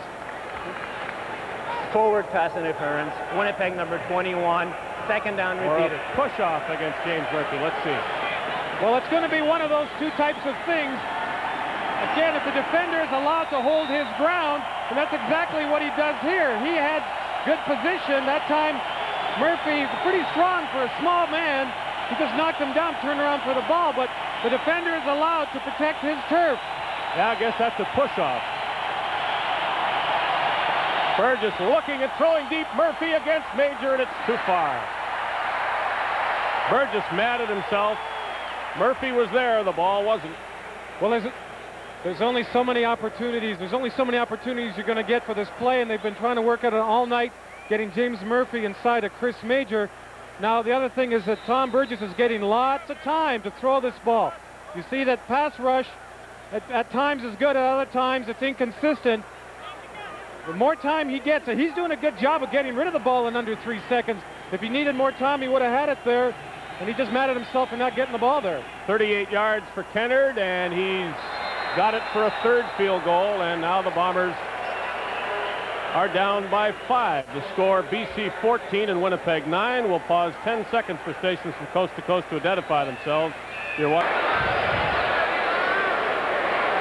Well, the Bombers have had chances for touchdowns, have not capitalized. The Lions have put it into the end zone twice, and that's the reason BC leads the game by 5 points.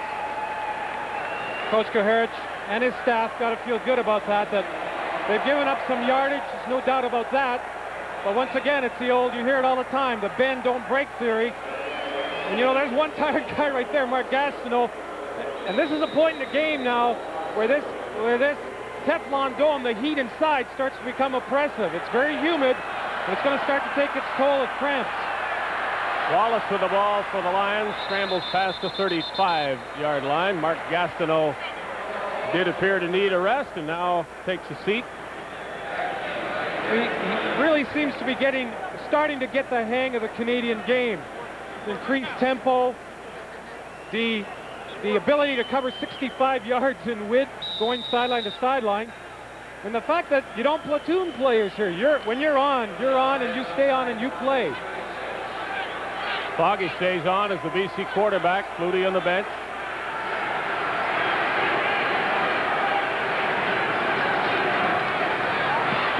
That could have been intercepted after being deflected just after it left Rick Foggy's hand. He never appears too flustered by what's going on. No, he's saying, I'll get it to you next time, and we talked about that earlier. Just a quick 1-2 steps back and throw that quick little hitch pass to the receiver breaking open, and the defender played it well at the time getting the hand up. Shot of Burgess, and he's still wondering what if his pass to Murphy had been better. He knows what if. Bombers would be closer or maybe tied if they'd gone for 2 after the touchdown. Foggy, and boy, Larry Willis is earning his considerable money here, but the officials aren't going to give him that catch or that first down that he wants. Well, Winnipeg Blue Bombers once again run that crazy 5 linebacker defense. It looks like a 40 defense, and the Lions seem to have solved it. They're picking up all the blitzing linebackers, and again, Larry Willis running down, playing tightrope along the sidelines, just catching the ball in front of Rod Hill. The completion, but not a first down, as the ruling was that Willis provided his own momentum when he went down, and so he ran a yard and a half behind the first down marker. Saglia thus will punt. The Lions don't want to be gambling unless they'd like him to throw again.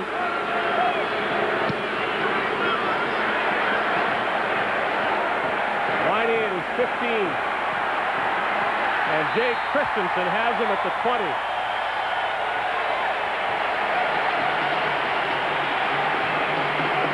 Louis Pasaglia is really having a good night, and I think a guy that's been around as long as he has, I think that leg would start to feel the effects of age, but he's like fine wine. He's just doing it and doing it consistently. Like we mentioned at halftime, the only concern you have right now is that if this comes down to field goal, he may have another holder, and that's something that they work a lot on in practice, but Carinci out, Flutie out, who's going to hold that ball for him? Bombers have it at their 21-yard line. Burgess pitches. There's some more of that Winnipeg running that is starting to help the Bombers. You want him coming over the top? Well, the running game at this stage of the game is always important to have, again, because it's starting to get hot. Or it is hot, it's humid, people are getting tired. And as we've said many times before, when you get tired, your technique is not as good. You have a tendency to stand up. And offensive linemen like that. You give them your chest, they're going to knock you right back. All the receivers come out in favor of blockers, linebackers, fullbacks, second and short. Mims, and he's hit at the 30-yard line. He didn't get it.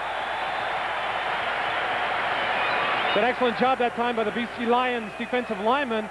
Their job is to hit the gaps on that goal line type of defense, use up all the blockers, and then the linebackers' job, Pless and Johnson, is to flow to the ball carrier. You just run to where the ball carrier goes, you go over top and make the play. And they played this, really did this to perfection.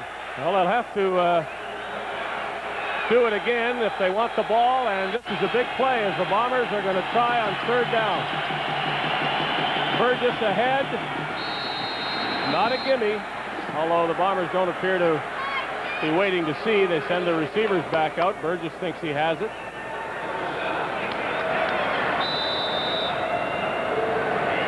No signal yet.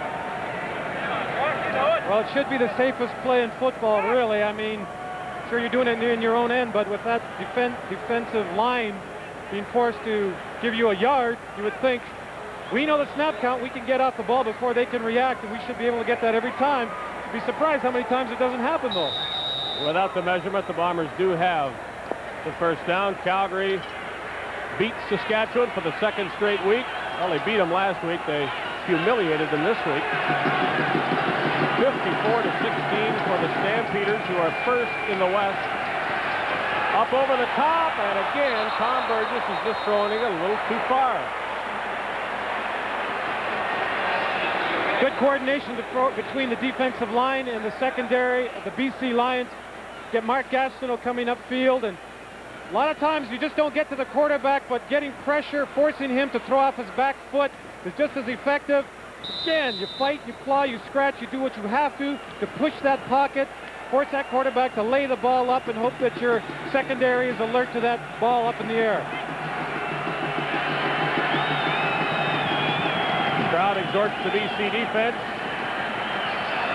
Winey, and he's hit as he catches it. Ken Watson, who's been prominent on defense for the Lions. Then the Bombers will have to punt. Well, Prior to the game, we asked Larry Kuharich about Mark Gastineau, whether too much has been made about one player. Certainly there's been a lot of focus on it, and it comes with the territory when you have the reputation and the success that Mark has had throughout his career. But in response to the BC football team, I would say yes. We're a football team striving to get better collectively, and our frailties are collectively. It's not one individual. When we succeed and the things that we've done that are good is a result of a team doing it, and that's how we want to approach it. Darrell Wallace went one way and another and couldn't escape Steve Zatilny. That's the end of 3 quarters, and they turn for home with the BC Lions continuing to lead as they have done all night long. 14 for BC and 9 for Winnipeg.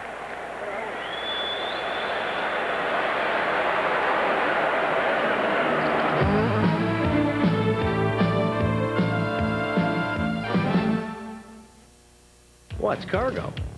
Oh, it's like freight. Heavy. Real heavy. Yeah, I got some in the back. I'm an Argo. That's A-R-G-O. Capiche? Ottawa, Saturday, August 4th, 7:30 p.m. With the ball in BC's possession, the Lions at their 42-yard line, and Ricky Foggy, still the Lions quarterback. He came in the second quarter after Doug Flutie injured his right shoulder on a 1-yard touchdown run. Foggy, 2 Bombers chase him. Foggy throws to Willis, and it's a catch. Well, you see offensive linemen, sometimes when you look at offensive linemen's legs, you see these little metal braces on the side. Those are to prevent any type of inside of the knee ligament injuries when somebody rolls. A lot of times it's hot and heavy, the action. Somebody hits you on the outside of your knee and stretches the ligaments on the inside of your knee. And that's there to take some of the pressure off. And Chris Welby broke his brace, and that's why they're taping it. Fine play by Foggy and Willis to get that first down. Lions mix in some run with Kennard Martin. Well, they've stayed true to form, but trying to run directly at the Blue Bombers. That time, though, they pull a guard, hoping that the linebacker will follow the guard out of there. Defenders are told, read the guards. That'll, most often as not, lead you to where the ball is. That time, they call it a sucker play. Take the guard out of there, hope that somebody chases them, and run the ball right up behind them. Bombers have their 5 linebacker defense in the game now.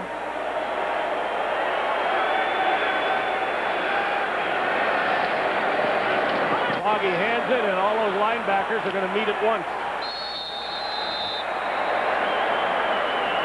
Well, you have to feel that was, as we mentioned earlier, put in especially for Doug Flutie, because you've got the combination of size, speed, quickness, and especially important, tackling ability.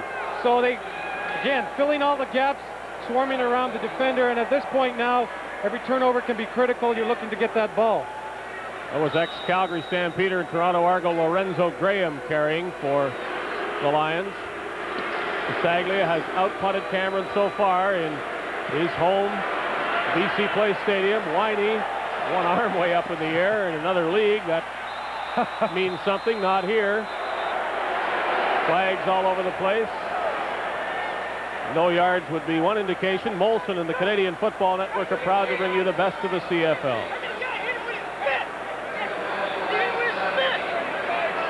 A somewhat more direct hello to you along the Canadian Football Network and those watching on Sports Channel America. Fourth quarter, 13.5 minutes left. In a close, unusually low-scoring CFL game, BC leading by 5. The Bombers getting the benefit of the penalty. And on first down, Robert Mims carries it over the 35 to the 36-yard line. Well, Steve wrote a Huskers pulling tackle on this play, and normally you expect the guards to do it. This time you see him coming around with Bob Molly trying to get around and lead the blocking up through the hole for Mims. They do a passable job of Mims, again, trying to turn and twist for more yardage. BC closed it off very well. He gained 3, did Robert Mims, out of Kansas University. Second down, 7. This time, Tom Burgess's pass is on the money. Still a bit high, but Kerry Tuttle with an athletic catch. And first down near the 48 of the line. Well, as I may be prejudiced about this, but I feel it always starts with the offensive line. Steve Rhoda-Husker is doing a good job of washing Mark Gastineau past the quarterback, past his line of vision, so that he can release that ball downfield lots of time, allowing that receiver to break in the middle of the field, catch the ball. 25 yards to Tuttle with those soft hands. Burgess trying to spring Winey for a big game. Late hit on him, and they'll call that against Alondra Johnson. And the Bombers want more than the penalty flag from Johnson. They're after him after he speared Ken Winey. Well, it's interesting with Coach Gerhardt. He, again, complained about his tackling, especially from his linebackers last week. And there's a perfect example of when you got the guy in your sights. Major foul, piling on, BC 44, first down. When you got the guy in your sights, hit him, put your face in his numbers, wrap him up, and take him down. Ken Winey is upset. He's pretty feisty. He's a very feisty individual, and obviously he's upset because if you're not going to be in on the play, there's no point in sticking your helmet in my back. You're too late. You can't do anything there. You can't help yourself, and I know that's probably what Ken Winey's thinking. Extremely painful, and unfortunately it doesn't help them because it just puts them in a deeper hole.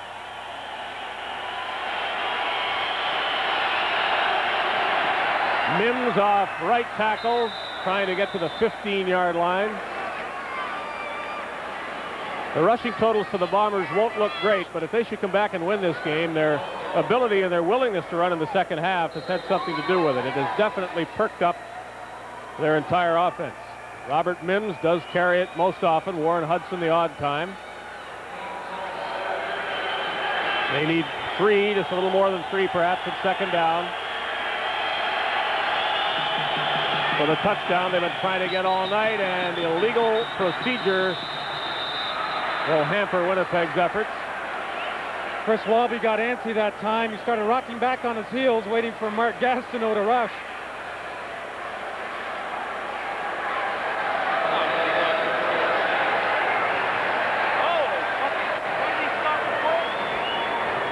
Procedure, Winnipeg right tackle, second down repeated.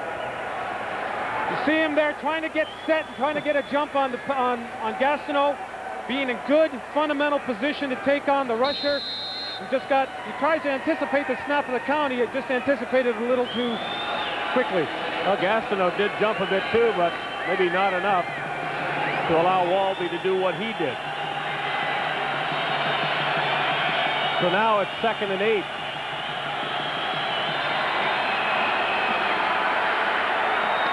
Picked off, and here's Alondra Johnson making up for his mistake. Warren Hudson, the only guy who's going to catch him. And he does.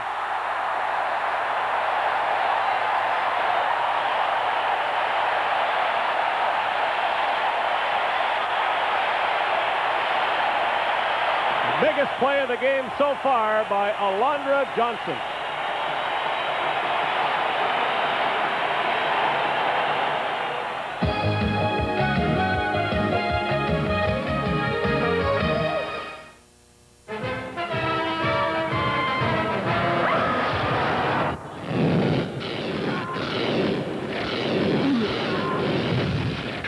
Saturday, July 28th, 7:30. Buy a ticket.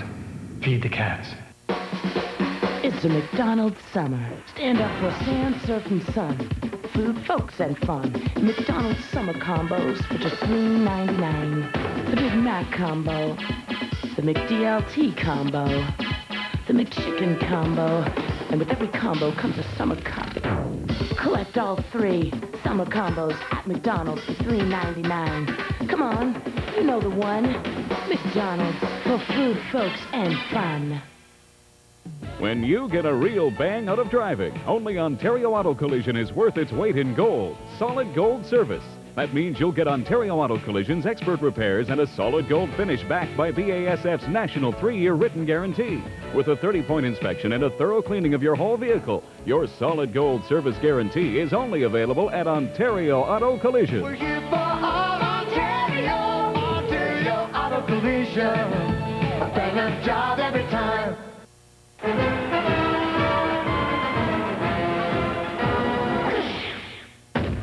Toronto and Hamilton, July 28th.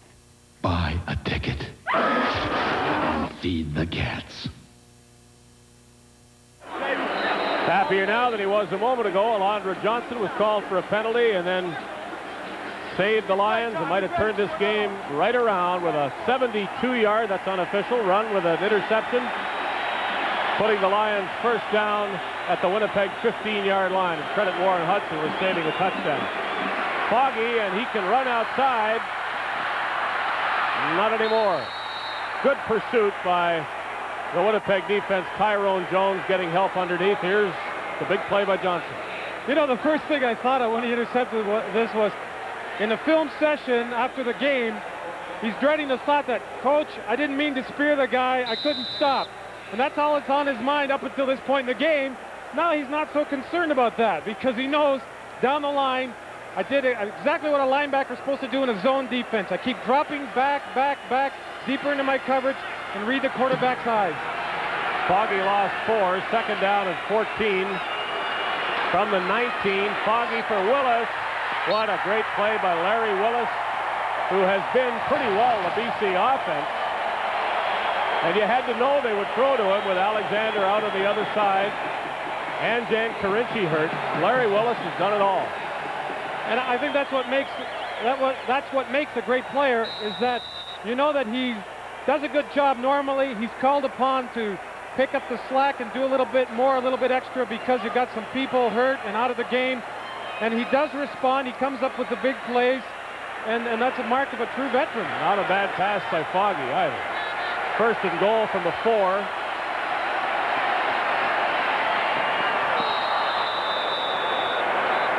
Lions living a little dangerously with the pass from the 4-yard line.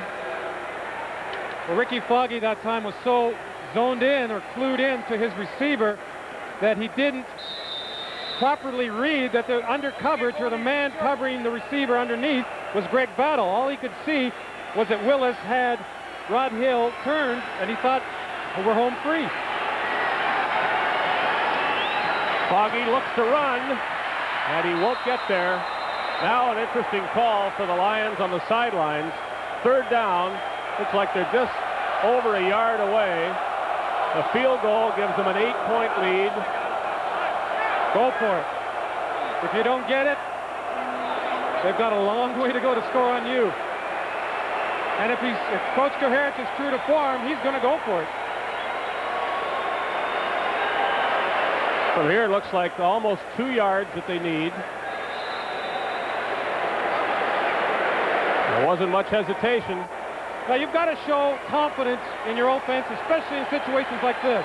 Give them a chance to score, make them feel good about themselves. 3 backs behind Foggy. Graham gets the call and the touchdown. Lorenzo Graham, in his first game as a Lion, scores 6.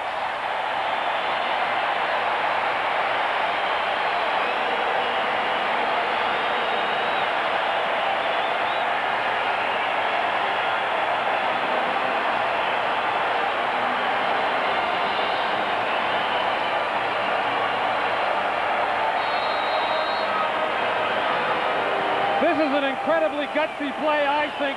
The fact that you're going to risk pitching the ball this close to scoring territory. I'm sure it caught the Blue Bombers a little bit by surprise, because normally you expect the quarterback to keep it or a straight handoff. Instead, they pitch it. A lot of things can go wrong, but everything went right that time. Piece of cake, according to Larry Kuharich's reaction. Pasaglia another point. And the Lions take what, in this game, has to be considered a commanding lead. Lions now with their biggest lead of the game, a 12-point margin, and 8 minutes to go. Winey on the run, and I mean that with the kickoff return, but good downfield coverage by the Lions. Rookie Mike Marasco. You see Alondra Johnson running on the field again. Just does an excellent job in dropping back into his responsibility, reading the quarterback, stepping in front of Rick House, and then just hoofing it and being chased by Burgess. He outruns him. Now at the end here, you think Rick House doesn't remember that spear that Alondra Johnson gave? You know, he could make a case there for getting speared. And again, as we mentioned earlier, just a tremendous play.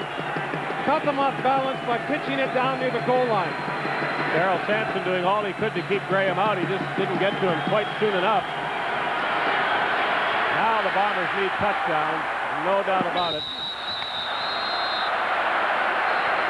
Ken Winey going up and coming down out of bounds.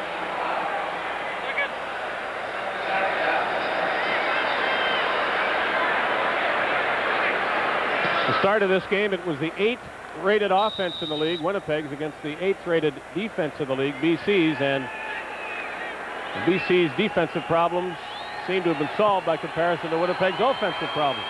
So the Bombers, despite the fact they hadn't been running up a lot of yards, were 2-0. Let's not forget that. Burgess. A much-needed first down for the Blue Bombers by James Murphy. Chris Major on the tackle with Tony Visco's help. Certainly the BC hitting has been much better than the Lions had had in their first 2 games. Well, it has, and that goes hand in hand with just trying to be more aggressive, playing the man across from you. And at this point, the game was 9 points, and it's been a defensive struggle. BC now, they really have to start coming on and again, being more aggressive and feeling that 9 points should hold them in good stead. Pass was low. Murphy apparently picked it off before it got to the ground, and it's another first down, Winnipeg, to the 51 of the Lions. I mentioned it earlier, Tom Burgess right now is not trying to go for everything at once. He feels he's got enough time, we can work that ball down. We get the touchdown, we're in good shape. Well, the Lions giving him some of this, and if so, should they be? Well, I think they are, but they're more concerned right now about getting one of those receivers getting behind them. They want everything to develop in front of them. Draw play, nice yardage for Robert Mims near the 35. Mims has shown a real good ability with very nimble feet, which it's really different from the running backs that they have, Ricky Blake and Tim Jesse, that you saw a lot of last year. He's very nimble, picking his way through there, and good peripheral vision, seeing where those defenders are coming from and moving against the grain. From the 36 of the Lions, Burgess under a rush. He goes down. Derek McCready gets him. Right up the middle came McCready. Just when you think the Blue Bombers, have got something going, get a big play from the defense, and again, Coach Kaharich, this is the kind of stuff that he likes. Derek McCready's a young man. He's a big, strong. He's got to work on some of his techniques and fundamentals. Right now, he's just one of those guys in a thankless position, playing the nose tackle, trying to get to the quarterback any way he can. Second and long, Burgess has to go for a bundle here, and another interception by another linebacker, Willie Pless, in another foot race.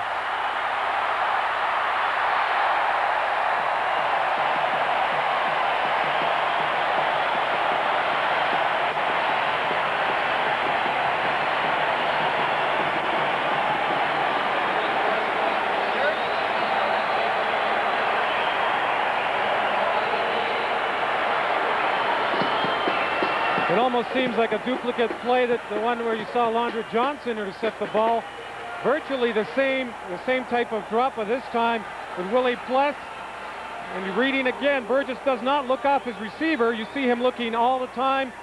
And as this game progresses, those BC linebackers and defensive backs will drop further back into the zone coverage, read the quarterback, and they bracket the receiver. One plays behind him, one plays in front.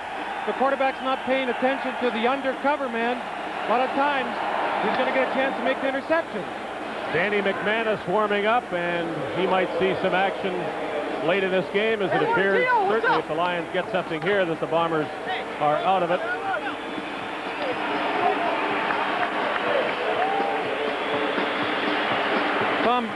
Tom Burgess is not getting too much respect here either, as he's throwing the ball, trying to run over and make the play, and the hands, you can get after him in that instance, and a lot of defenders like to take a shot at the quarterback when he's running there pursuing the play like that.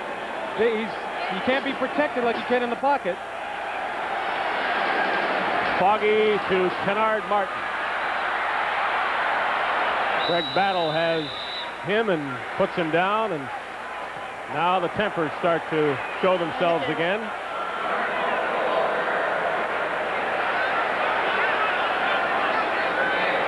Again, it gets late in the game, and it's a hard-fought defensive struggle.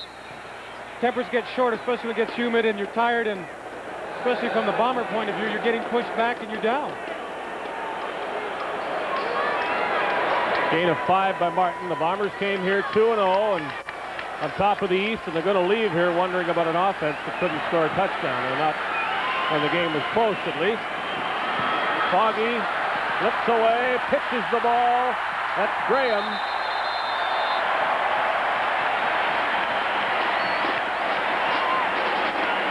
Kind of interesting because we knew that Ricky Foggy had that capability up until this point in the game. We hadn't seen it. Basically an option play isolating Tyrone Jones. No matter what Tyrone does, he's wrong. If he takes the quarterback, he pitches the ball. If he takes the running back, Ricky Foggy keeps the ball.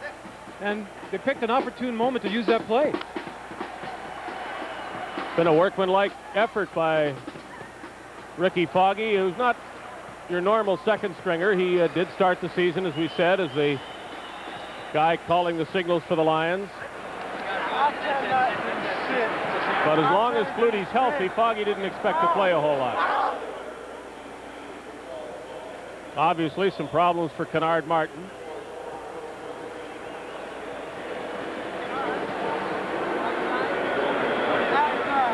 Definitely in pain there. You don't know. At first you might think it's a cramp or something, but it definitely doesn't look like that. It's something up around perhaps in the shoulder area. He's definitely in a lot of difficulty. Well, I'd prefer to see something else, and I think we'll do that right now. With the Lions leading 21-9 and ready to get more.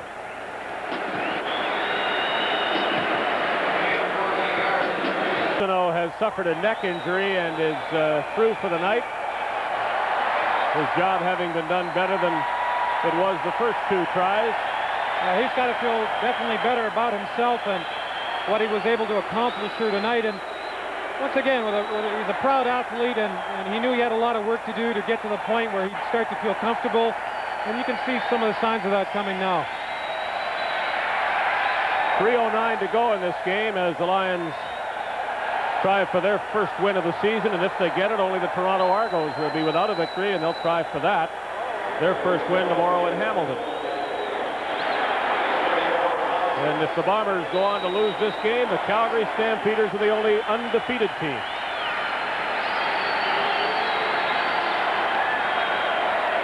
Foggy throws it into the ground as he was going down.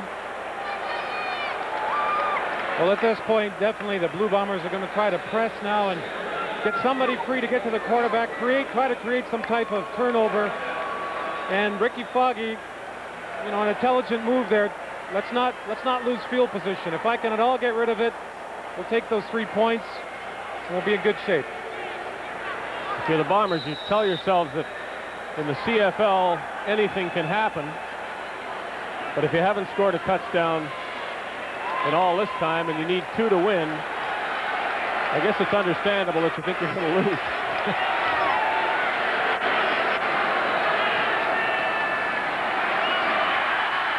Christensen can still get it, or did the Bombers intercept? Winnipeg football. Les Brown has it and leads the team in the league with his 4th. Well, that may be the kind of turnover that we talked about. Of course, the only thing is starting from your 25-yard line. It's a long way to go, and the BC defense has been playing very well. But see him just lay that ball up in there, and he laid it actually a little bit behind the receiver, so that it really was anybody's ball. In that instance, as Les Brown trailing Jay Christensen, he had as much opportunity to get that ball and playing hot potato there. They do a tip drill in practice, most teams, where they throw the ball up in the air, bounce it around, and the idea is to be aggressive and very much like a rebound in basketball, come down with that free ball. A sprained ankle for Kennard Martin. He won't be back. Neither will Tom Burgess as Danny McManus comes in to quarterback the Bombers for the final 3 minutes of this game. And you can look at it two ways. This is to give him some playing time or to give the Bombers a chance to come back in this game, because Burgess wasn't going to do it. McManus is going to take some yards and fall down at the 35. Well, I think at this point, Mike Riley, you're right, it's two things. Can we get something generated with a new quarterback? The other thing is, we've always had a problem with getting our backup quarterback enough work. If something happens with our starting quarterback, we're in a bad situation with our backup. Well, the backup just about did what the starter did. Very nearly an interception for Danny McManus' first pass. Well, it's important to get that taste, you know, in real action. You can throw all you want in practice. It doesn't mean a thing. But when you see the people moving so much quicker in the actual game, arms flying past your face, that's when you can tell how much poise a quarterback has. And it's what makes great quarterbacks from average ones. Poise in the pocket.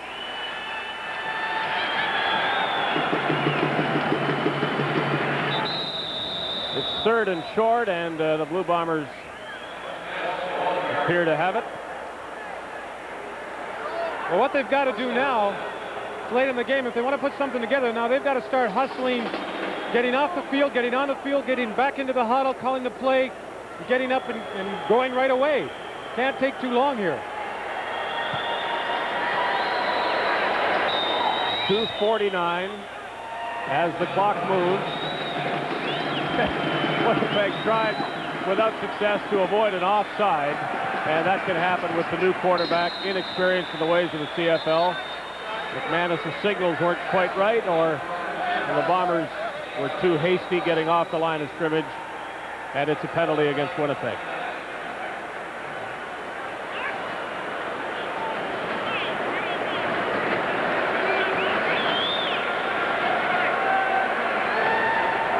Offside, Winnipeg number 80, decline, second down.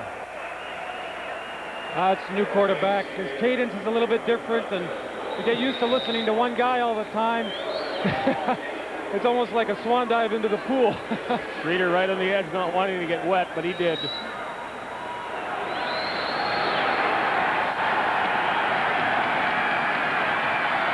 Boy, McManus shows a strong arm, and this could be a touchdown. Game isn't over yet. Eric Streeter for 6 points with 2:16 left, and Danny McManus threw that a long way without much effort. 73 yards, most of it in the air, the rest of it on the ground with Eric Streeter running. Well, right now, I'm sure Danny McManus said there's nothing to this game. Actually, the coverage was pretty darn good. It's just that the tip of the ball, and Eric Streeter had been quiet for pretty well most of this game. And you know, Norman Jefferson feels down. He never give up the big play late in the game like that. And I know he's upset with himself. It's just one of those things that happens with the bounces. What can you do? And Danny McManus, he figures, I got a little bit lucky, but so what? It's a game of bounces. Almost 58 minutes it took the Bombers to get their first touchdown. Now they'd like another one in the next 2 minutes and 16 seconds, and they could still win the game.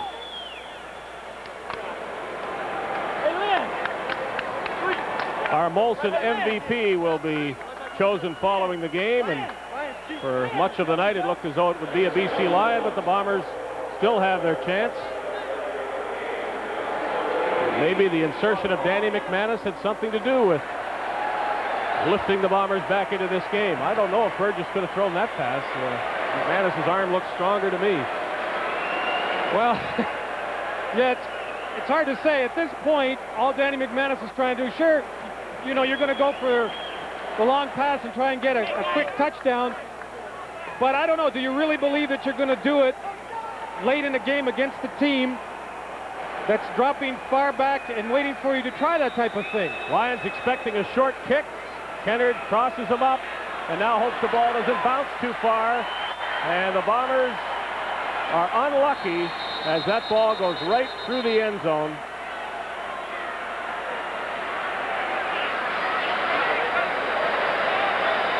Defense, let's go deep! And you've got to feel good. His first real taste of action in a regular season game. Just dropping back, and he's a proven commodity in college. Again, didn't get flustered with all the people moving around him. Says, I got a little bit lucky, but so what? They all count. Got to feel good about that. And the nice thing, too, is that Mike Riley's going to feel good about inserting this guy in the game and saying, all right, things aren't going well. Show us what you can do. It gives him another option. Let's go, D! No point on the kickoff. The Lions bring it out and scrimmage it at the 25-yard line. And lots of time left. 2:16. Graham, who has the points that make the difference right now, carries on first down for BC, and the Lions hope that they can run the ball and run the clock at the same time. Well, that's certainly true, Dave, because mark of a good football team is the ability to work down the clock, take time off, keep that defense on the field as long as possible, and if you have to turn it over to them, turn it over deep in their end. I wonder how confident they are in their ability to make 5 yards again. Well, Foggy will look for a pass.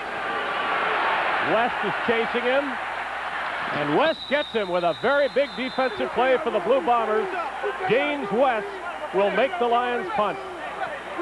That was a tremendous play, and you know, if they can do something with this ball now, that could be one of the big plays of the game. Not allowing Ricky Foggy to get turned around the corner and pick up that first down himself. Now you never know, they may come with a block attempt. I think more likely, because as deep as the BC Lions are in their own end, they're going to have a return on, hope to get decent field position and do something from there. And does Danny McManus stay in the game? I guess so. Why not? That's interesting. You might think of going back to the experienced quarterback in this situation. Hasn't been a good night for Burgess, but suddenly the Bombers do apparently have a chance to win it. Well, we'll see what Mike Riley decides. You have to be fair to McManus. He got that one for you. You got to put him back in, I feel.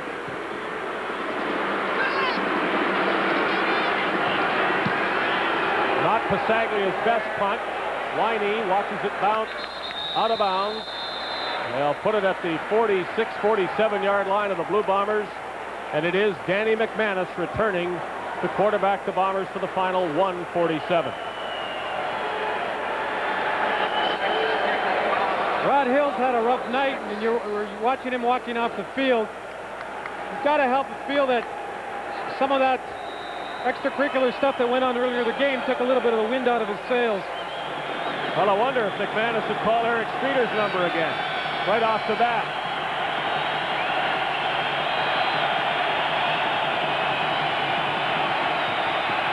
You bet. A little too high. Streeter takes a shot from Jefferson as he comes down. Well, he's certainly getting the time that's required. He's snapping his fingers. He knows that's up to me. Everybody else did their job. The offensive line blocked well. The receiver ran a good pattern. You got 2 out of 3. Unfortunately, he just didn't get the ball where it should have been. Got excited in that ball and knows that ball. It just took off.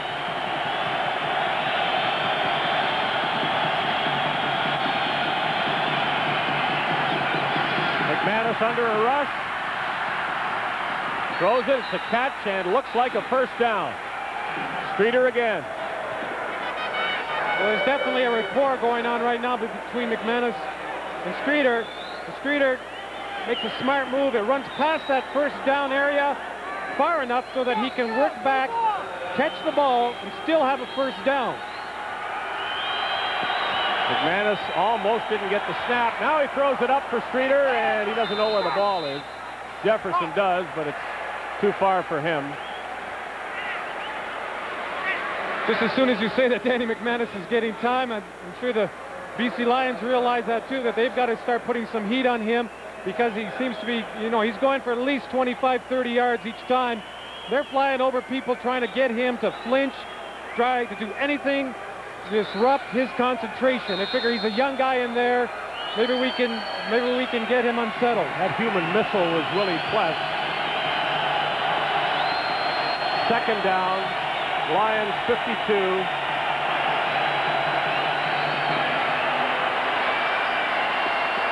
Perry Tuttle at the 27. Winnipeg first down, 1:21 to go. Well, I think back to last year's game. There's a flag down, by the way, and we shouldn't dismiss that. But last year, the Bombers scored a stunning victory. This is illegal motion against Winnipeg, and the play is erased. But the Bombers really stunned the crowd here by winning in overtime last year, and they'd do the same if they won this one. This penalty won't help them. Procedure, Winnipeg number 63, second down repeated. Second time it's been called on Walby, and his knee problems might have something to do with it. It certainly may. He's trying to cheat back to get a little bit of an advantage. And you hate to have this happen as a player. You hate to have it happen and called on you anytime. The big problem is late in a game like this, it can be a game killer for you. Well, I didn't see him move, but that's beside the point now. Second down again. McManus, another big pass coming up. Yep, flag down. Almost caught. What about the penalty? Holding against Winnipeg? No, the Bombers are indicating that they're going to get the break here. Or was he over the line of scrimmage? No, it is interference against BC. Well, we try them all and you get one right. Forward pass interference, BC number 92, first down. That's Tony Visco. Who was he interfering with?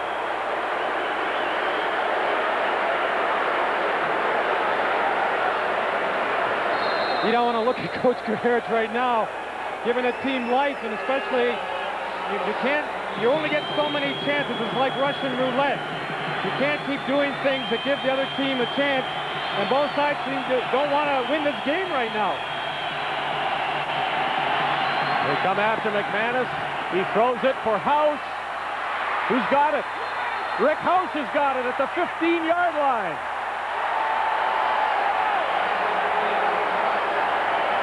McManus, I think, is showing tremendous poise for such a young player right now.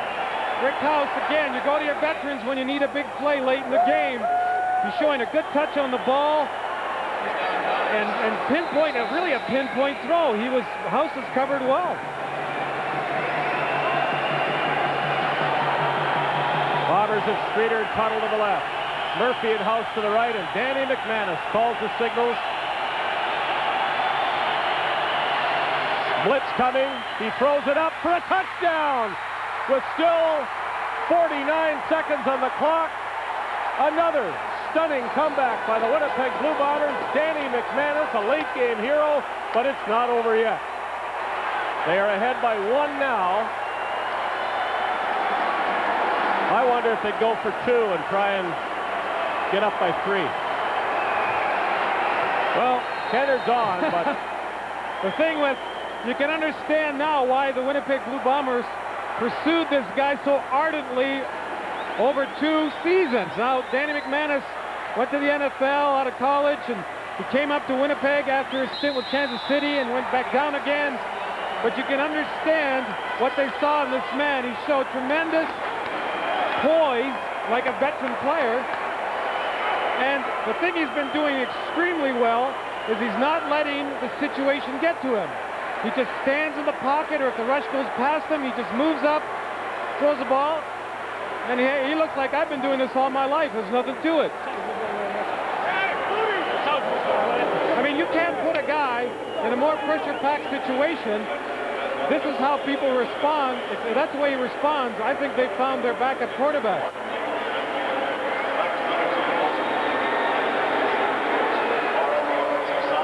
There's the score as far as we know it, 23-21 Winnipeg. But we must tell you that the score in the stadium reached 24-21 for Winnipeg. And I wonder whether Mike Riley felt he had a 2-point lead before he kicked that convert. Because he has talked to us about this very situation. When you're ahead by one late in the game, as late as this, rather than kick the convert to go up by 2, try for the 2-point convert and take the field goal, a winning field goal, away from BC.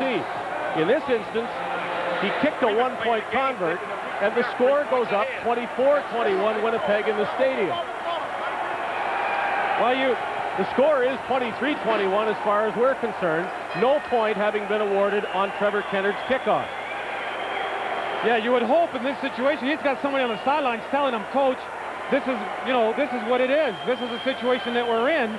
And I hope he's not looking at that scoreboard, because if he is, you know, it's definitely, if he had planned to go for the two, it's definitely a mistake.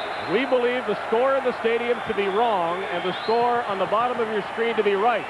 This could become a factor in this game. This is Wallace, and he's down at the 35.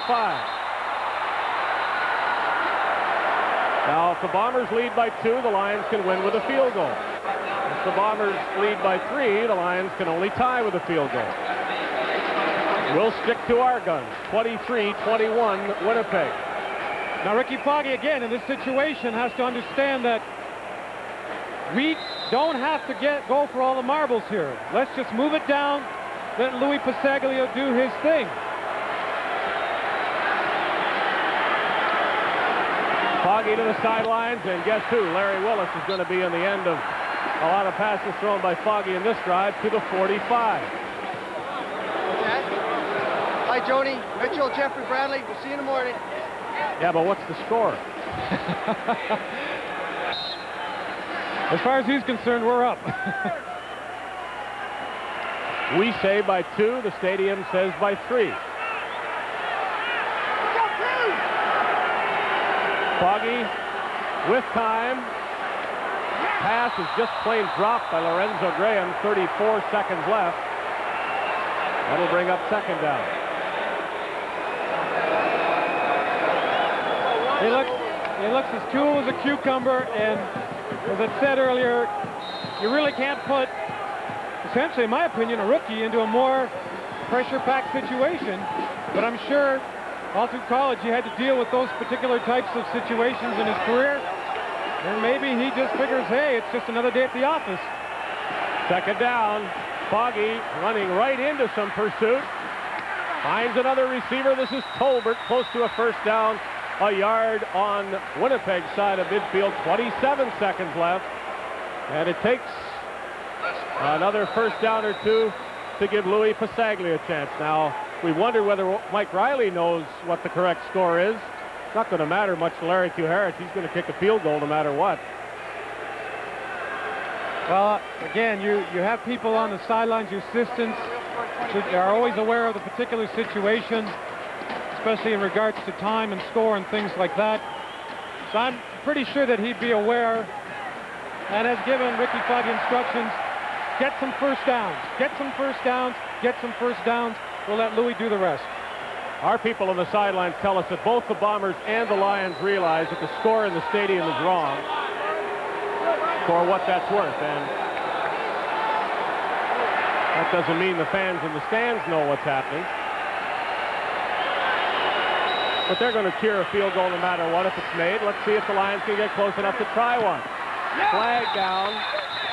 Catch is made at the 45-yard line. So from here, any yardage they get now, and Louis Passaglio's got a shot at it. What about the penalty, though? If that marches the Lions back, it's going to hurt.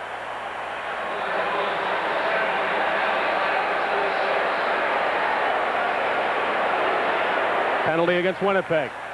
Ricky Foggy's got to be careful in this situation because there you see the score, but he's got to be careful in this situation because the Blue Bombers are going to be trying to take away those sideline patterns, allowing Willis to step out of bounds, catch that little out.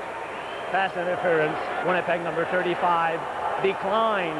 First down. So they take the play at the 45-yard line. 24 seconds left. And a field goal does win it for BC. And everybody now should know that by looking at the scoreboard.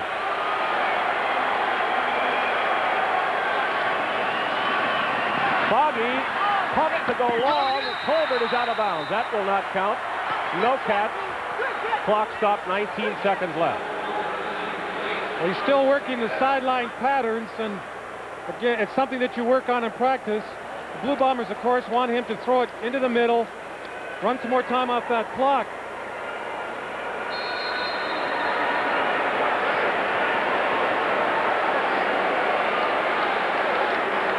Second down, 19 seconds to go as the clock starts and the ball is snapped. Foggy is hit. Where's the ball? It's still in his possession, but the biggest defensive play of the game for Winnipeg, well, we remember one by James West, was made by Ty. Well, if you have to pick one man. They got it.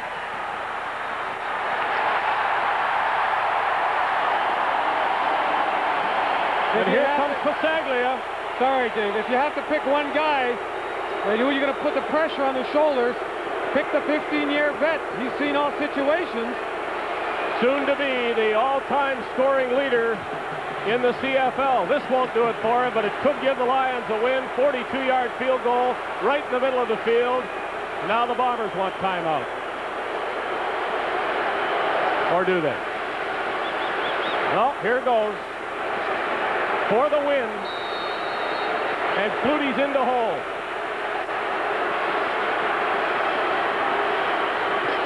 It is up, and it is good.